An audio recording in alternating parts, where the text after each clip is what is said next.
მოგესალმებით კიდევ ერთხელ ეთერშია გადაცემა პოლიტიკური სივრცე სტუდიაში მუშაობს ჟურნალისტი მერაბ მეტრეველი.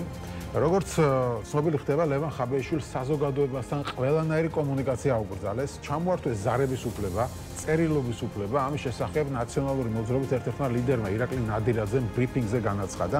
ირაკლი ნადირაძის თქმით, ყველას კარგად უნდა ესწოდეს, რომ მსგავსი ქმედებები ხაბეიშვილის ხმას ვერ გააჩუმებენ.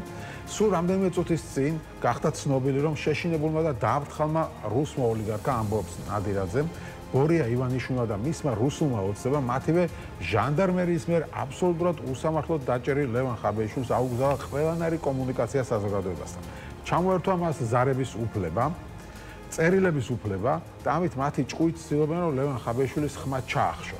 ყველას კარგად უნდა გვესმოდეს, ამბობს ნადირაძე, რომ რუსმა ოლიგარქმა ლევან ხაბეიშვილი ციხეში ჩასვა თავისი სიტყვის გამო. მართალი და გულწრფელი სიტყვის გამო, ემოციური, მუხტიანი და რევოლუციური სიტყვის გამო, იმის გამო, რომ ადამიანებს რწმენა გაუჩინა. ყველას კარგად ესმოდეს, რომ ამით ლევან ხაბეიშვილის ხმას ვერ გააჩუმებენ. 4 ოქტომბერს 16 საათზე ყველა ერთად უნდა შევიკრიბოთ, უნდა ვიყოთ ყველანი ძალიან ბევრი და თუ ვინმეს ხმა გაჩუმება და დადუმდება, ეს იქნება ბორია ივანიშვილა რუსული ოსნებაო, განაცხადა ირაკლი ნადირაძემ. შეგახსენებთ, როგორც ინფორმაციით, ლევან და ადვოკატიც ადასტურებს ამას, რომ ლევან ხაბეიშვილს არ ექნება ციხიდან არც დარეკვის უფლება, არც ადვოკატისთვის წერილის გამოტანის უფლება და არაფრის. ამას სუსი ხსნის იმით, რომ ლევან ხაბეიშვილს თუ ამ უფლებას დაუტოვებდნენ, ის მოახდენდა მოწმეებზე ზეწოლასო.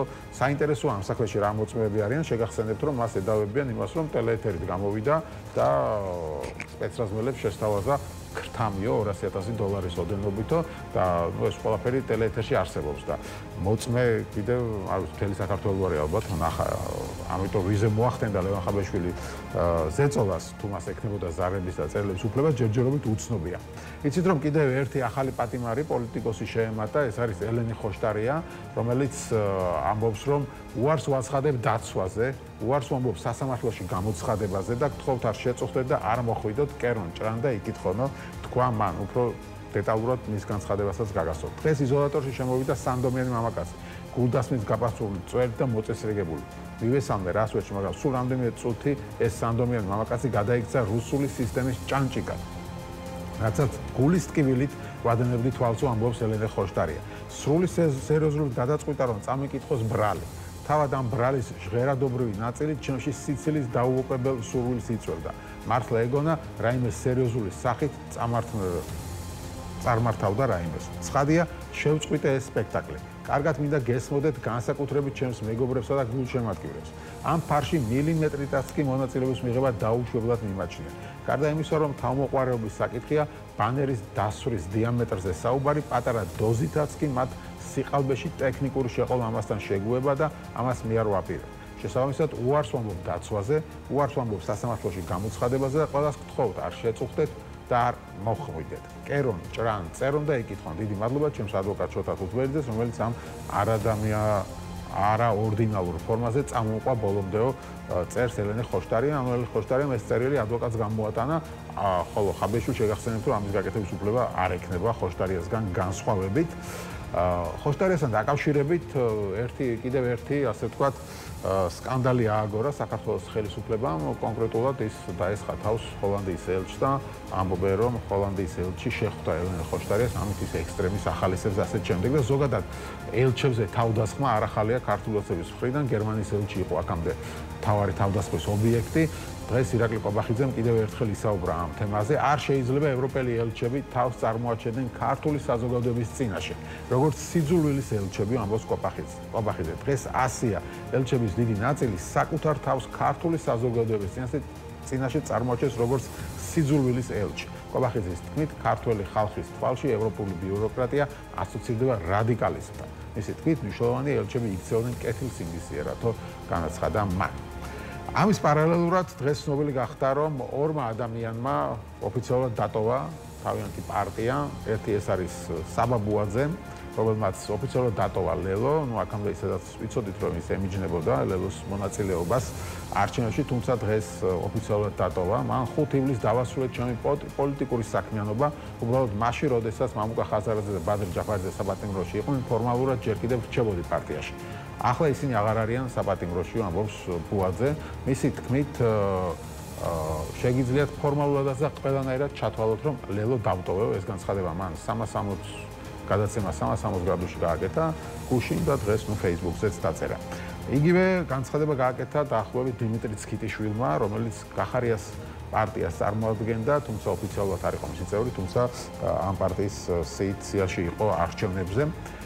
საჯაროდ ვაცხადებ, რომ ჩემი და პოლიტიკური პარტია გახარია საქართველოსის გზები გაიყო. ამის შესახებ სოციალურ ქსელში დიმიტრი ცქიტიშვილი წერს, როგორც გითხარით, მისი თქმის პარტიას ოფიციალურად ვერ დატოვებს, რადგან ფორმალურად წევრი არ ყოფილა. მიზეზი არის არა უბრალოდ ასრთა სხვადასხვაობა არჩევნებში მონაწილეობა არ მონაწილეობის თაობაზე, არამედ ფუნდამენტური განსხვავება არჩევნების საკითხთან დაკავშირებით. 4 ოქტომბრის არჩევნები ჩვენთვის არადა ვერ იქნება ტაქტიკური, ეტაპობრივი საკითხი. მიუხედავად იმისა, რომ ზოგადად ინსტიტუციური დემოკრატიული ბრძოლის მხარდაჭერი ვარ. არსებულ ვითარებაში ასეთი ფორმით და დინამიკით არჩევნებში მონაწილეობა ვერ მოემსახურება ქვეყნის დემოკრატიულ კალაპოტში დაბრუნებას. რამდენჯერმე საჯაროდ თქვი და ახალს ვიმეორებ. არჩევნებში მონაწილეობას აზრი ექნებოდა მხოლოდ პოლიტიკურ ძალთა კოორდინირებული მოქმედების შემთხვევაში, უსამართლო პოლიტიკურ ბრძოლაში რეჟიმის დამარცხების თუნდაც მცირე შანსით. სამწუხაროდ დღეს არსებული პოლიტიკური ძალების ფრაგმენტაცია ყველაზე არახელსაყრელი გზა არის საზოგადოების პროტესტის მხარდასაჭერად და რეჟიმის დასამარცხებლად. მინდა მჯეროდეს, რომ რომელიმე გზა მაინც მოიტანს შედეგს, თუმცა ყველას უნდა გვესმოდეს, რომ 5 ოქტომბერს შესაძლოა დადგეს უკვე განსხვავებული რეალობა და ამისთვისაც უნდა ვიყოთ მზად. დღეს ჩვენი სტუმრები გადაცემის პირველ ნაწილში იქნებიან სწორედ დიმიტრი ცქიტიშვილი და საბა ბუაძე. ბატონ დიმიტრი ცოტათი აგვიანებს საცობების გამო სავარაუდოდ შემოგვიერთება. საბა აქ არის, მიგესალმებით მას, გამარჯობა საბა. მოგესალმებით. მადლობა გადაცემაში მონაწილეობისთვის. მადლობა მოწვევისთვის. ხო, წეგამ თქვი რომ გუშინ თქვი ჩვენს ეთერში შემეშალა, წინა კვირას იყო ეს ამბავი. თუმცა დღეს შენ დაწერე Facebook-ზე, ეს უკვე ოფიციალურად ასე ვთქვათ, ყველასთვის გახდა კიდევ ერთხელ ცნობილი. ადრე მახსოვს ჩემს გადაცემაში თქვი 1-2 თვის წინ გულისხმობ პოლიტიკალებს. ხო. ფაქტობრივად მაშინაც ამბობდი რომ ფაქტობრივად დატოვებული გაქვს, თუმცა როგორც ვხვდი ელოდებოდი ამ ოფიციალური განცხადებების. მაშინ რაღაც ორაზროვნება არსებობდა. 5 ივლისს როდესაც მე გავაკეთე განცხადება, ცხადია რომ ყველანაირი ფაქტობრივი საქმიანობა დავასრულე ლელოში, თუმცა იქამდე სანამ ამ უკადაბადრი საპატიმროში იყვნენ, ჩავთვალე რომ ასე იყო ეთიკურად და ადამიანურად სწორი, რომ დამეცადა მათ გათავისუფლებამდე იმისთვის რომ არ ყოფილიყო რაღაც ინტერპრეტაციის სივრცე და მათი გათავისუფლების შემდეგ უკვე ეს პროცესი ბოლომდე მივიყვანე. მიზეზებზე საზოგადოებასთან არაერთხელ მისაუბრია, მიზეზები არის ადგილობრივ არჩევნებთან დაკავშირებით პრინციპულად განსხვავებული პოზიცია. ყველაფერი ცნობილია და როგორც ვთქვი, ჩვენს ეთერში წინა კვირასაც ისაუბრა ამის შესახებ, ამიტომ ამაზე ხა უნებრია ბევრს აღარ ჩაგეკითხები, მინდა რომ მიმდინარე პროცესებზე მოვისმინო თქვენი აზრი, მე შემდეგ ბატონ დიმიტრიმ რადგან დღეს თქვა პირველად, როცა შემოგვიერთება, მის აზრს მოვისმენთ, რატო დატოვა პარტია, თუმცა უნებრია ხვდებით ამასაც, მაგრამ მანამდე მინდა შენი აზრი მოვისმინო ამ ყველაფერზე რაც ხდება დღეს. დღეს რაც წავიკითხე, ახალი ამბებია, ხო? დაახლოებით 10 წუთით გითხულობდი მე მგონი. ეს ყველაფერი მოხდა დღეს, ასე ვთქვათ. ხო, მარტო დღევანდელი ამბავია, ხო გუშინ რა ხდებოდა გუშინში კიდევ აღარ გავიმეორებ. მაგრამ დავიწყოთ თუნდაც ახლა ხაბეიშვილისთვის, არ ვიცი, მიმოწერის უფლების ჩამორთმევა. ეგეთი ფორმა არსებობდა მახსოვს საბჭოთა კავშირის დროს, ხო? პირველ რიგში ჩემი მხარდაჭერა ყველა პოლიტდევნილ სამქვეყანაში, რომლებიც ბევრი ყავს სამწუხაროდ პოლიტიკოსები, მოქალაქეები, სიმართლისთვის მებრძოლი ადამიანები, პრინციპული და ღირსეული ადამიანები არიან დღეს პატიმრობაში და ამ წინააღმდეგობისათვის დღეს ძალიან დიდი იმპულსის და იმედის მომცემი არის ის, რომ აი ამ ადამიანებმა მოახერხეს და სისტემასთან დაპირისპირების მიუხედავად ძალიან პრინციპული და ღირსეული პოზიცია დააფიქსირეს. დღეს თუ არ ვცდები ირაკლი მიმინოშვილის დაბადების დღე არის, რომელიც საპატიმროში გახდა 20 წლის და მინდა რომ მიულოცო მას ეს დაბადების დღე და დარწმუნებული ვარ რომ მომავალ დაბადების დღეს შეხვდება თავისუფლებაზე, მაგრამ მინდა რომ მადლობა გადაუხადო ამ გაუტეხელობისათვის, იმისათვის რომ საზოგადოებას აძლევს იმედს და აჩვენებს რომ აი 20 წლის ადამიანსაც შეიძლება 20 წლის ადამიანით შეიძლება თხემით ტერფამდე იყოს გაჟღენთილი ძალიან დიდი სამოქალაქო პასუხისმგებლობით, ღირსებით, ღირებულებებით და გვაჩვენებს რომ ასეთი არის ამ ქვეყნის მომავალი თაობა, რაც ზოგადად მომავლის მიმართ რწმენას უმყარებს ადამიანებს და იმედს აძლევს და ულოცავ ირაკლის და მოვიკითხავ მას და ყველა ადამიანს, რომელიც არის უკანონოდ დაპატიმრებული. და პოლიტიკოსების დაპატიმრებას რაც შეეხება, ეს ხო საერთოდ ყველანაირი სამართლებრივი ჩარჩოდან არის გასული ის ბრალდებები, რა ბრალდებებითაც ეს ხალხი არის დაკავებული. ელენე ხოშტარია და იქამდე კიდევ ერთი მოქალაქე მეგიდია სამიძე თუ არ ვცდები დააკავეს იმის გამო, რომ დააწერა რაღაც კალაძის ბანერს, თუმცა პრემიერ-მინისტრი გამოვიდა და 150 ლარზე მაღალი თუ არ იქონება მისი დაზიანება. დაზიანება რა არის, მერაბ, ანუ დაზიანება არის ახლა ვიღაც მანქანით რო ჩამიაროს ვიღაცამ და ტყლაპო იყოს და შემასხას და შარვალი დამესვაროს, ეს დაზიანების რანგში გადის. ანუ თუ ბანერი თუ დაისვარა, როგორ შეიძლება რომ მას უწოდო დაზიანება და იქ რაღაც სამართლებრივ მძიმე კატეგორიებზე საუბრობდე მივესალმები ბატონ დიმიტრის ამასობაში. როგორ შეიძლება ამაზე საუბრობდეს? საერთოდ სამართლებრივი ჩარჩოდან არის გასული მარტივად იმ მარკერის მოშორება არის შესაძლებელი ყველა ოფისში არის ასეთი მარკერი და ყველამ კარგად იცის რომ ის მარკერი როდესაც გაშრება ხოლმე დაფაზეა ნებისმიერ ადგილას სადაც არის დაწერილი შეიძლება მარტივი მოსაშორებლით ამის მოშორება და არაფერი არ დაზიანებულა. დაზიანებული არის ამ ადამიანების ფსიქიკა რომელიც არის ფოკუსირებული და ჩაჭიდებული ერთადერთ რაღაცას რომ შეინარჩუნონ ხელისუფლება ყველაფრის ფასად და ის რომ ახლა ხაბეიშვილს გარე კომუნიკაციის უფლება აუგზალეს ეს სიძლიერის დემონსტრირება ნამდვილად არ არის საბოლოო ჯამში ხელისუფლება ასეთ ნაბიჯებით კი ცდილობს რომ წარმოაჩინოს ვითარება ისე თითქოს ყველაფერი კარგად არის მაგრამ ფაქტია რომ კარგად არ გრძნობენ თავს შეუძლებელია შენ კარგად გრძნობდე და საკუთარ ძალაუფლებაში იყო დარწმუნებული და არ მიგაჩნდეს რომ პოლიტიკური კრიზისი არის და ამავდროულად ასე გამოკეტო გარესამყაროსგან ყველანაირად პატიმარი გეგონება ისე კრავთა დუმილში რო არის დოქტორ ლექტორი ჰანიბალ ლექტორი აი ასე გამოკეტო და პირი აუკრა და რა ვიცი ბნელ ოთახში ჩაკეტო ხო ადამიანის უფლებებზე და სამართლებრივ ჩარჩოზე აღარაფერს აღარ ვამბობ ანუ ის რომ ადამიანს წინასწარ პატიმრობაში შენ შეუზღუდო ის ფუნდამენტური უფლებები რომელიც ყველა პატიმარს აქვს ბუნებრივია არანაირ შეფასებას არ საჭიროებს ყველაფერი არის ძალიან ცხადი და გასაგები და ყველაფერი არის კრიზისის ძალიან ღრმა სტადიის მიმანიშნებელი ჩემთვის რასაც ჩვენ კი არ ვამბობთ ქართული ოცნება აღიარებს თავისი ქმედებით კი ბატონ დიმიტრი მოგესალმებით კიდევ ერთხელ თქვენთან დავიწყებ საუბარს თქვენი ამ განცხადებით ხო ასე ვთქვათ გაიყარა გზებიო ჩემი და გახარიასო ნუ გასაგებია წავიკითხე კიდეც რატომ ეს არჩევნების თემას უკავშირდება თუმცა უფრო მოკლედ რომ გავშოთ ვიდრე მიმდინარე ამბებზე გადავალთ და რამაზე თქვენსაც მოვისმენთ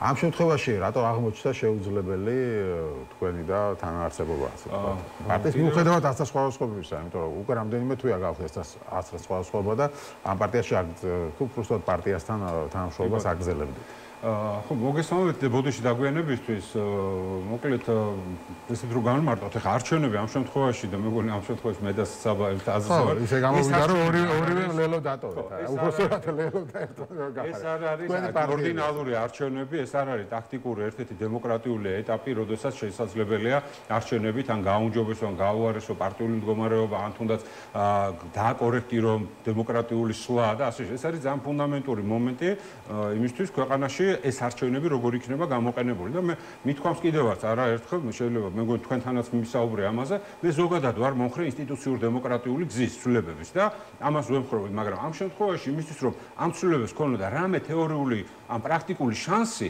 უნდა ყოფილიყო უფრო მაღალი კოორდინაცია პოლიტიკურ ძალებს შორის არა ერთობა რაც შეიძლება ბევრისთვის მიუღებელი იყო და შეუძლია არამედ კოორდინაცია იმისთვის რომ მართლაც შესაძლებელი გამხდარიყო ბრძოლა ბრძოლისთვის და არა ბრძოლის სიმულაცია ეხლა დღესაც ხდება დიდი პატივისცემით ყველა იმ ადამიანს ვისაც გულწრფელად ჯერა რომ ამ არჩევნებში რაღაცა ცვლილებებით შეიძლება შედგეს მაგრამ ნუ ჩვენ ხედავთ რომ რესურსი ამ არჩევნებით რამე ცვლილებების მოტანის არ არსებობს ამ არჩევნების არ აქვს არანაირი ესე ვთქვათ ლეგიტიმაცია საერთაშორისო და საზოგადოების დიდი ნაწილიდან რაც იმას ნიშნავს რომ ამ არჩევნების ჩატარებით უბრალოდ არანაირი თეორიული შანსი არ გაიჩინა ორმა პარტიამ იმისთვის რომ რაღაცა ცვლილებები მოიტანა ქვეყანაში სადაც უკვე არჩევნები არ არის მონაწილეობა თქვენი აზრით რა ეს უკვე ალბათ თვითონ უნდა თქვენ შემიძლია უბრალოდ ჩემი ანალიზი გავაკეთო ოფიციალურ ვერსიას აჟღერებენ ხოლმე სხვადასხვა ვერსიებია. პრინციპში აქ განსხვავებებიც არის, მე ფიქრობ, ლელოსა და გახარე პარტიას შორის შეფასებებში აქ ორი სხვადასხვა ნარატივია და რიტორიკა. ერთი უფრო საუბრობს, რომ ამითი არის შანსი გამოგლეჯვის ძალაუფლების, მეორე საუბრობს, რომ ეს არის რაღაცა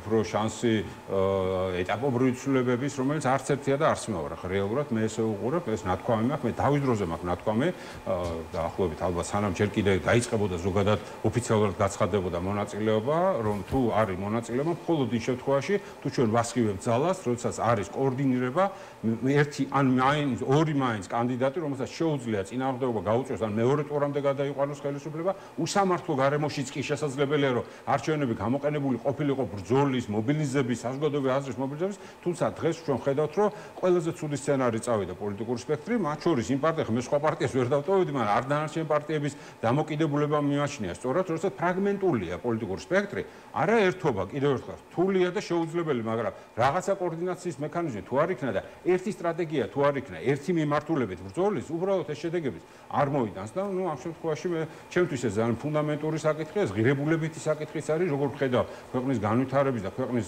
ვთქვათ შემდგომი დემოკრატიული განვითარების მომავალს და ამ შემთხვევაში მივხვდი, რომ აქამდე რაღაცა ვიტოვებდი რესურსს, რომ დროს რომ იმისთვის შესაძლებელია რამე ცვლილებები მაინც მოხდარიყო, იმიტომ რომ ბევრი კომპონენტი გამოჩნდა დამატებით, რომელსაც უნდა მიეცა სიგნალი, რომ ეს არჩევნები არ შეიძლება ესეთი არჩევნები იყოს, მათ შორის ბოლო იყო ეუთოს ასე ვთქვათ გადაწყვეტილება, რაც კიდევ ერთხელ დაადასტურა, რომ უბრალოდ საერთაშორისო თანამეგობრობის ეს არჩევნები არ არსებობს.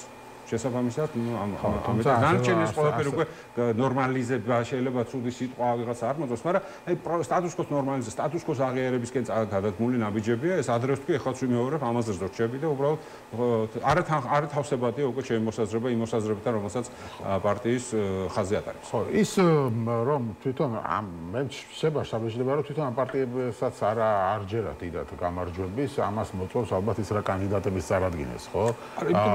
ანუ მაგალითად ეხა ირაკლი კუპრაძე კარგი ბიჭია, ძალიან მიყვარს და ყველაფერი, მაგრამ ეხა ის არ არის პირველი რიგის ლიდერი, ხო, ამ პარტიაში. ხო, იგივე თუ მაგალითად ლელო ფიქრობდა მართლა გამოგლეჯის გამარჯვებაზე, იგივე ციხეში მყოფი კანდიდატი პარტიის ლიდერი შეიძლება და არ ვიცი, ხო, ანუ რას ფიქრობ საბა ამაზე? ამ პარტიებს თავად იგივე შენს ყოფილ პარტიას რამდენად იბრძვის ის გამარჯვებისთვის რეალურად. ან ის კანდიდატები რაც სხვა ქალაქებში ზოგან ვერც დაასახელეს საერთოდ, ხო, ორმა პარტიამ. რამდენად ასხივებენ იმას, რომ აი მართლა გამარჯვების და გამოგლეჯისთვის იბრძვიან.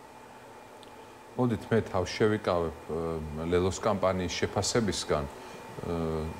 დასრულდება კამპანია და ყველას გვექნება ამ კამპანიის შეფასების შესაძლებლობა. არ გაურბივარ ამას, უბრალოდ ახლა ამ პროცესში ამის შეფასება არც ეთიკურად სწორი არ მგონია და არაფრის მომცემი არის ჩემთვის, თუმცა შემიძლია გითხრათ, რომ ეს ნაბიჯი არ მოდის თანხვედრაში არანაირ პოლიტიკურ ლოგიკასთან და ჩვენ საბოლოო ჯამში რისი კრიზისი გვაქვს ნდობის კრიზისი. ნდობის კრიზისი ოპოზიციურ ველზე ხელისუფლებას რომ ნდობის კრიზისი აქვს, ეს ფაქტია, კონსტიტუციური ჩარჩოდან არის საერთოდ გასული და შესაბამისად ნდობაზე საუბარი ზედმეტია ქართული ოცნების შემთხვევაში, იმიტომ რომ ჩამოყალიბდა კლასიკურ მატყუარა პოსტტოტალიტარულ ძალად, რომლის ნდობაც არ შეიძლება, რომელიც იყენებს აი ამ პოსტტოტალიტარულ მეთოდებს ხელისუფლების შენარჩუნების, მაგრამ მეორე მხარესაც არსებობს სამწუხაროდ ნდობის კრიზისი. ამ ნდობის კრიზისს იწვევს თანმიმდევრულობის ძალიან სერიოზული დეფიციტი და თანმიმდევრულობის დეფიციტი მდგომარეობს იმაში, რომ შენ აირჩევ ერთ გზას და უცბად ამ გზის სრულიად საპირისპირო გადაწყვეტილებას იღებ. ასე იყო პარლამენტის დატოვების შემდეგაც იქნა მიღებული გადაწყვეტილება, აქაც ფრაგმენტირებული და ესეც შეცდომა მგონია, როგორც მოხდა ამ მანდატებთან მიმართებაში სიტუაციის დაალაგების, რომ მაინც აღმოჩნდა ერთი პარტია ამ შემთხვევაში გახარია, რომელმაც უარი თქვა იმ ფორმით მოქმედებაზე, რომელთაც იმოქმედეს სხვებმა, აქაც კოორდინაციის დეფიციტი არის და ერთიანი მოქმედების დეფიციტი, რასაც დიმიტრი ამბობდა და აბსოლუტურად ვეთანხმები ამას, მაგრამ დატოვა ოპოზიციური სპექტრის დიდმა ნაწილმა საპარლამენტო მანდატები, ჩვენც მათ რიცხვში ვიყავით პირადად და შემდეგ აი ამ გზაზე, აი ამ უფრო რადიკალურ გზაზე არ გამოჩნდა, თქვათ ის არ გამართლდა ის მოლოდინები, რომელიც არსებობდა. პროცესი არ წავიდა იმ ტემპით, როგორი მოლოდინიც არსებობდა და სრულიად საპირისპირო გადაწყვეტილების მიღება მოხდა.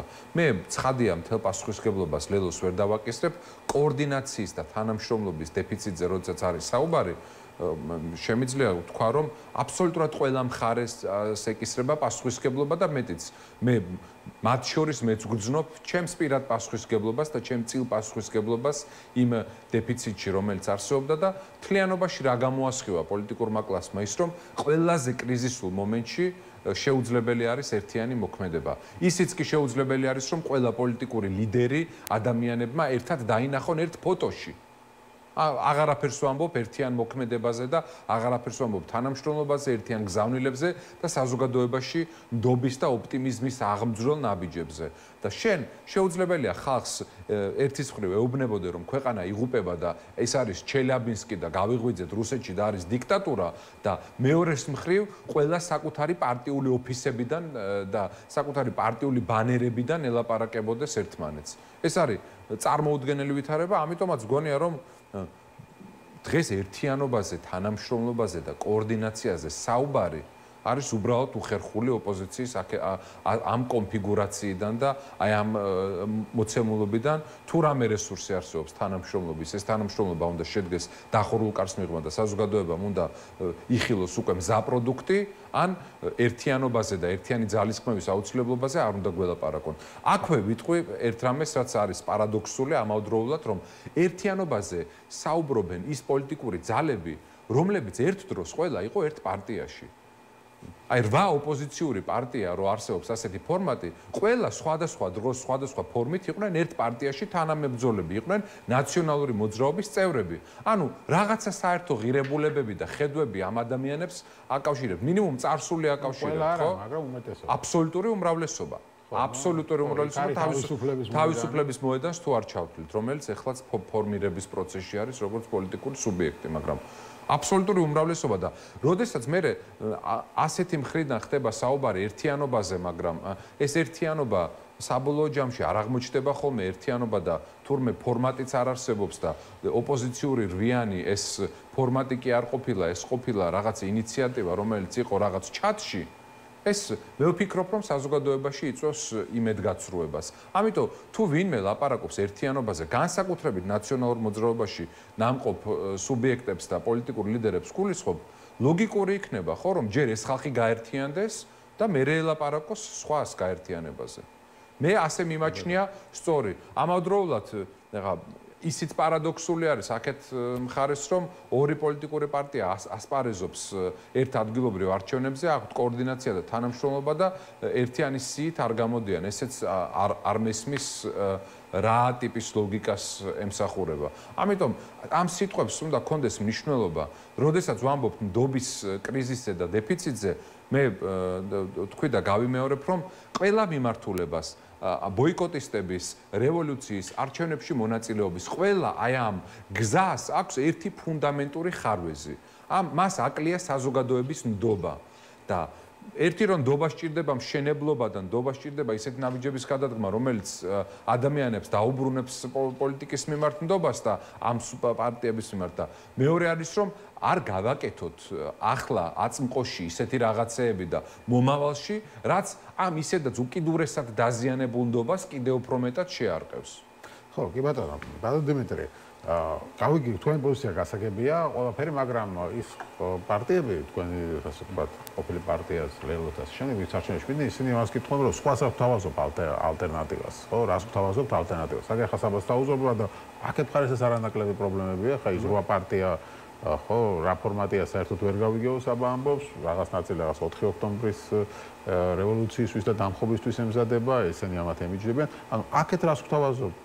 ამ კითხვას პასუხი რა? ჩემი თქო პარტიიდან წამოსვლა არ ნიშნავს, რომ რომელიმე სხვა პარტიის პოზიციას ვიზიარებდე და იქ გადა. ამ შემთხვევაში ჩემი თქო პოსტის და ჩემი ასე ვთქვათ საჯარო სოციალურ-ოფიციალში გასაგრძელებელი განცხადებაც ესეთი იყო, რომ რეალურად ჩვენც ყველაზე არა სახარბიელო სცენარით მივდივართ. იყო მარტივად რო ვთქვათ სამი შესაძლო განვითარება ამ 4 ოქტომბერთან დაკავშირებით, ან ყველა წავიდოდა არჩევნებზე, ან არავინ არ წავიდოდა და მესამე ვერსია, როდესაც ზოგი წავიდოდა, ზოგი არ წავიდოდა და ამ შემთხვევაში აღმოჩნდა, რომ კიდევ უფრო მეტად ფრაგმენტირებული აღმოჩნდა ოპოზიცია. კონკრეტულად არც ერთი მხარე ამ ეტაპზე მე ვფიქრობ, რომ არც ერთი მხარე, არც ერთი ამ კომპონენტის, ასე ვთქვათ, ინიციატორი არ თავაზობს რამე პრაგმატულ შედეგზე ორიენტირებას. იმიტომ რომ მე ეწვიმება, რომ ერთი რომ არჩევნებში მონაწილეობამ რამე თვისობრივად განაახლოს ამ პოლიტიკურ პროცესში, ანუ გულისხმობ რომ რაღაცა შეასუსტოს ქართული ოცნების რეჟიმი. მეორე მხრივ ბოიკოტი უკვე თავისთავად ვერ იქნება ბოიკოტი, იმიტომ რომ ჩვენ ხედავთ ბოიკოტი მაშინ არის აზრს, ასე ვთქვათ, აზრი მაშინ აქვს, როცა სრული პოლიტიკური სპექტრი მონაწილეობს. რახან ვერ ხედავთ, რომ არ არის ესეთი ერთიანობა ამ სულისკვეთებაშიც, ესე იგი ბოიკოტი თავისთავად ვერ იქნება ისეთ შედეგიანი და ასე ვთქვათ, არც მართალი გითხრათ, მინდა მჯეროდეს, რომ 4 ოქტომბერს რაღაცა შეიძლება დინამიური, რაღაც საყოველთაო საპროტესტო გამოსვლა იქნება, მაგრამ ამის წინასწარ მზადების რაღაცა წინაპირობასაც ვერ ხედავ, რესურსსაც ვერ ხედავ, რომ ამისთვის რაღაცა ამისკენ მიდის. ამიტომაც ერთადერთი ჩვენ რა შეგვიძლია, უნდა ვიცოდეთ, რომ ავტორიტარულ რეჟიმში პირველი რაც არის ხოლმე ყოველთვის და ამას უკვე დიდი ხანია განსაკუთრებით მიზანმიმართულად აკეთებს ქართული ოცნება, არის ის, რომ ასუსტებს ოპოზიციას და შესაბამისად არც ერთ პოლიტიკურ ძალას დღეს აი სრული პასუხისმგებლობის ვიზახი, არც ერთ პოლიტიკურ ძალას, რაც უნდა ფინანსური რესურსი გაუჩნდეთ, არ ექნება შესაძლებლობა მარტო დაამარცხოს ქართული რეჟიმი, ქართული ოცნების რეჟიმი. შესაბამისად, გარკვეული კოორდინაცია, გარკვეული ურთიერთობა და ერთიან სტრატეგიაზე ჩამოყალიბება აუცილებელია თუ გვინდა დამარცხება. ყველა სხვა შემთხვევაში იქნება ეტაპობრივი მარცხები, მე არ გულისხმობ ამას, რომ აუცილებლად ყველა შემთხვევაში გაიმარჯვოს საბოლოო ჯამში ქართული ოცნება, მაგრამ დღეს, როდესაც თვითონ რეჟიმში მიმდინარეობს ძალიან ფუნდამენტური ტრანსფორმაციის, ანუ რეჟიმის მართლობის ტრანსფორმაცია მიმდინარეობს და ამას ხედავთ, ვაკვირდები და უკვე აღარც იმალება, ხო? ამ მომენტში აქსიომა, რომ რეჟიმი არის ყოველთვის ყველაზე მოწყვლადი. ამ მოწყვლადობის პირობებში მათ აქვს სრული თავისუფლება, იმიტომ რომ იმდენად ფრაგმენტირებულია ოპოზიცია, იმდენად ერთმანეთზე არის ორიენტირებული კრიტიკის და თქვა თავდასხმების კუთხით, ზოგჯერ რბილი, ზოგჯერ კორექტული, ზოგჯერ არაკორექტული, საბოლოო ჯამში ეს ველი პრაქტიკულად და მივიწყებული აქვს და გადასულები არიან შიდა პოლიტიკური, ასე ვთქვათ, რგოლების კონტროლის დამყარებაზე. ამა ესე თვალსაჩინოა. აქედან გამომდინარე, ის რას თავაზობს, არ ვიცი, ეს რას თავაზობთ, არ ვიცი, მაგრამ რას თავაზობენ ან ერთნი, ან მეორენი 5 ოქტომბერს, როდესაც ან ერთი, ან მესამე სცენარი არ იქნება წარმატებული. მერე რას ვლაპარაკობ? 5 ოქტომბრიდან ჩვენ სხვა გარკვეულად ახალ პოლიტიკურ რეალობაში ვიღვიძებ და ამ რეალობაზე პასუხისმგებლობა უნდა აიღონ ყველა, ვინც არის გარკვეულად ან ერთ ან მეორე პოზიციაზე. იმიტომ რომ ეს შედგა გარკვეული ერთიანი სტრატეგია, ხა ერთობა კარგი სიტყვაა, ძალა ერთობაშია ისტორიული სიგრძნეა, მაგრამ რეალურად ჩვენ ვიცით, რომ ამ პოლიტიკურ ჯგუფებს შორის ერთობა და ერთ პოლიტიკურ ცენტრად ჩამოყალიბება არ გამოვა, იდეალისტური იქნება და არ გამოდის, მაგრამ ის რომ კოორდინაცია, ის რომ საერთო მტერი ყავს და საერთო მტერთან შესაძლებელია სხვადასხვა ფლანგიდან, მაგრამ შეუტიო მხოლოდ იმას და არა ერთმანეთს, ეს შესაძლებელი იყო. ამის გამოცდილება ქონია, ხშირად მიხსენებია, სტრასბურგში მოგავაკეთეთ ეს, როდესაც ერთიანად არ ვიყავით, მაგრამ კოორდინირებულად ჩავედით, მივედით დავამარცხეთ და ჩამოვედით 10-0 დავამარცხეთ იმის მიუხედავად რომ ძალიან ბევრი რესურსი ჰქონდა ჩადებული მაშინ ქართულ ოცნებას იმის რომ სტრასბურგის ბიუროკრატიაში სტრასბურგის გავლენიან ესე ვთქვათ წევრების ესე ვთქვათ სტრასბურგის ევროპის საბჭოს საპარლამენტო ასამბლეის გავლენიანი წევრების მხარდაჭერა ჰქონდა მაგრამ მაინც მოუგეთ იმიტომ რომ ჩვენ მხარეს იყო სწორი ლოგიკა იყო სტრატეგიულად სწორად მიმართული ესე ვთქვათ ენერგია რომელიც სხვადასხვა პოლიტიკურ ჯგუფებში გადანაწილდა არგუმენტები ძალიან სწორად იყო შეთანხმებულად იყო და დავამარცხეთ იმიტომ რომ ამოცანა ჰქონდა ერთი და არ ქონია ეგ რომელიმე კონკრეტული პარტიის წინ წამოწევის ან ვინმეს ასე ვთქვათ რაღაცა ლიდერობის ჩვენების ინტერესი არც ერთ პოლიტიკურ ძალას და შესაძლოა რატო არ ვიცი ბევრი ვიყავით სხვადასხვა პოლიტიკურ პარტიების თითქმის ყველა კოალიცია იყო მაშინდელი 24 არჩევნების მონაწილეს მაგრამ კიდე კოალიციებში შემოვალი პარტიები ბევრი ვიყავით სამოქალაქო საზოგადოებაში შესაძლებელი იყო დაახლოებით ამ ფორმულით არის სამუშაო და პრაქტიკულად შესაძლებელია დასუსტებული ეს თქო ხეიბარი ავტორიტარული რეჟიმის ჩამოშვა არ არის ეს ისე ძლიერი რეჟიმი როგორც ზოგ შეიძლება ეჩვენებოდეს ვერ არის და ვერც იქნება იმიტომ რომ ამ ქვეყანაში ესეთი რეჟიმის ჩამოყალიბება შეუძლებელია ვერც ბელორუსია ჩამოყალიბდება მაგალითად ახლა დღეს ირაკლი კობახიძემ დაგვიანონსა რომ უფრო მკაცრები ვიქნებითო ანუ კანონმდებლობას აქამდე რაღაც ლიბერალურად უყურებთ და კიდევ უფრო მკაცრები ხო ანუ ეგ იმას ნიშნავს რომ 5000 ლარიანი ჯარიმა ვერ შეაშინა ხალხი და მაინც გამოდის ანუ საცილო არის ხა მართლა ადამიანის გამოხატვის თავისუფლება და პოლიტიკური ეპოტაჟის ნაწილია თუნდაც პლაკატის დახატვა და დაჟღავნა ეს ჩვეულებრივი ამბავია მთელ სოფლიოში აპრობირებულია თუ გააქვს ასე ვთქვათ გამოხატვის უფლება გააკრო პლაკატი მე როგორც მოქალაქეს მაქვს უფლება ეს პლაკატი შევღებო გავაფუჭო დავაზიანო იმიტომ რომ პოლიტიკოსმა ეს უნდა მოითმინოს ეს ჩვეულებრივი ამბავია აქ რომ მართლა 2000 ლარი სისხლის სამართლის ჯარიმით სისხლის სამართლის ასე ვთქვათ წესით არის აღზრული საქმე და 2000 ლარიანი გირაუთი არის გამოშვებული ახალგაზრდა გოგო ნუ აი წარმოუდგენელ რაღაც ეტაპზე ვარ, მაგრამ ეს ისევ ის არის რეჟიმის სისუსტეა. ახლა ბელორუსიაში ამას ვერავინ ვერ გაბედავდა, იმ თავითო ვერ იზამდნენ ამას რა. ამიტომაც ეს არის მცდელობა რომ დაამყარო, აჩვენო ძალიან ძლიერები არის, რომ არიან ისეთი ბრუტალურები, რომ ყველაფერი შეუძლიათ, მაგრამ ეს არის თავის თავთან ასე ვთქვათ, არ შემდგარი რეჟიმის ბრძოლა. რომ ჩამოყალიბდეს როგორც მკაცრი რეჟიმი, რომელსაც ხალხი შეეშინა. ფაქტია, რომ არ შეშინიათ რა. 20 იანვრამდე დამთავრდება აქციები და რა ვიცი 300 დღე იქნება. მალე არ დამთავრდება წელიწადი ისე გავა, რომ არ დამთავრდება ეს აქციები, სანამ რამე შედეგი არ იქნება. ეს ფაქტია, ესეა.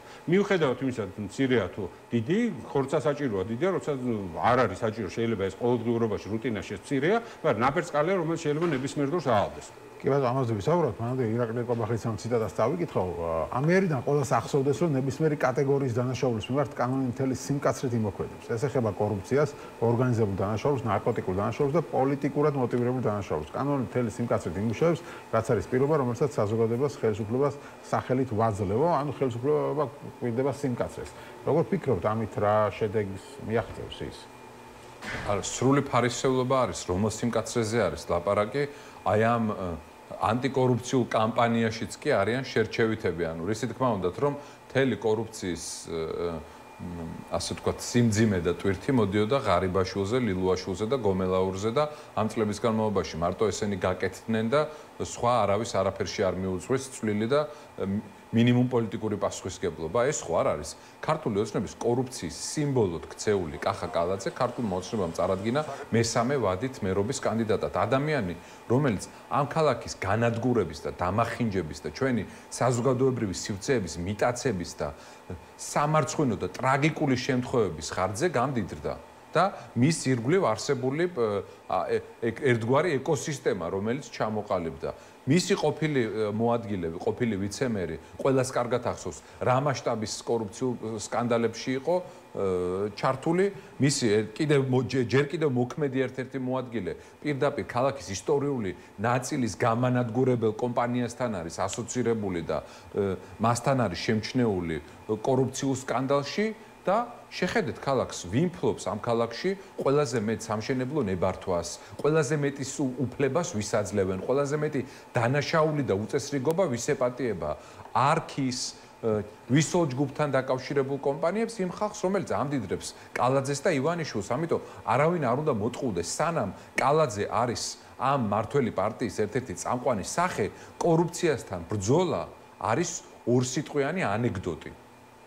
თქვენ აღარაფერს ვამბობ იმ ტრაგედიებზე, რომელიც მოხდა მათ პირობებში, ჩამონგრეული შენობა სადგურის მოედანზე, შადრევნის ტრაგედია და უამრავი ტრაგედია, რომელიც გამოწვეული არის აი ამ დანაშაულებრივი გულგრილობით და კი შეიძლება ეს მათი მომხრეების მობილიზებისთვის და მოყოჩაღებისთვის კეთდება, რომ აი ჩვენ კორუფციას ვებრძვით, იმიტომ რომ ეს ტოტალური კორუფცია არის ის, რასაც არანაირი პასუხი არ აქვს ქართული ოცნების მხრიდან.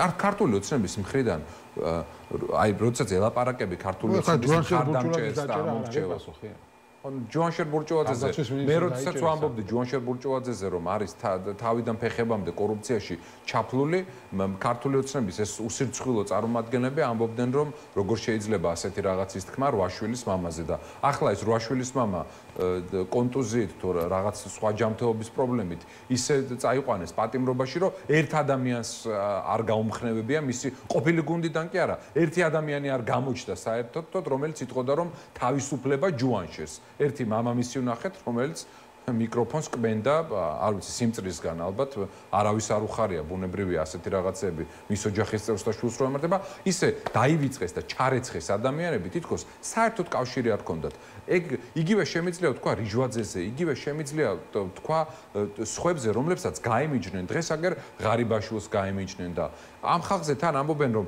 deep state-მა მოიყვანა ესენი ანუ ქართული ოცნების მმართველობის თითქმის 13 წელი თუ არ ჩავთვლით ბიძინა მმართველობის ბიძინა ივანიშვილის მმართველობის იმ ერთ წელს როდესაც თავად იყო პრემიერ-მინისტრი იყო სულ deep state-ის მმართველობა და თუ deep state-მა ასე გამოიყენა ქართული ოცნება ყველაფერი აკეთებინა მინისტრები დაანიშნინა და პრემიერ-მინისტრი დაანიშნინა მერე გააშვებინა მერე სხვა დაანიშნინა ეს ხალხი ესე იგი არ ყოფილა ხელისუფლებაში და ეს ხალხი სათოფეზე არ არის გასაკარებელი არანაირ საპასუხისგებლო თანამდებობასთან ბიძინა ივანიშვილი იყო ეხლა რო ერჩიან რაღაც თანასწორობასთან დაკავშირებულ კანონმდებლობას ბიძინა ივანიშვილი არ იყო პრემიერ-მინისტრი როდესაც ანტიდისკრიმინაციული კანონი მიიღეს მას დააძალა deep state-მა თუ მაშინ არ იყო ასე ყოჩაღად და ასეთ ფორმაში და ასეთი ძლიერი არ იყო ხო ეს არის უბრალოდ უთავმოყვარეობა რომელიც გაფრთხილებული არის იმაზე, რომ პროპაგანდა ამ ყველაფერს ეფექტურად გაყიდის და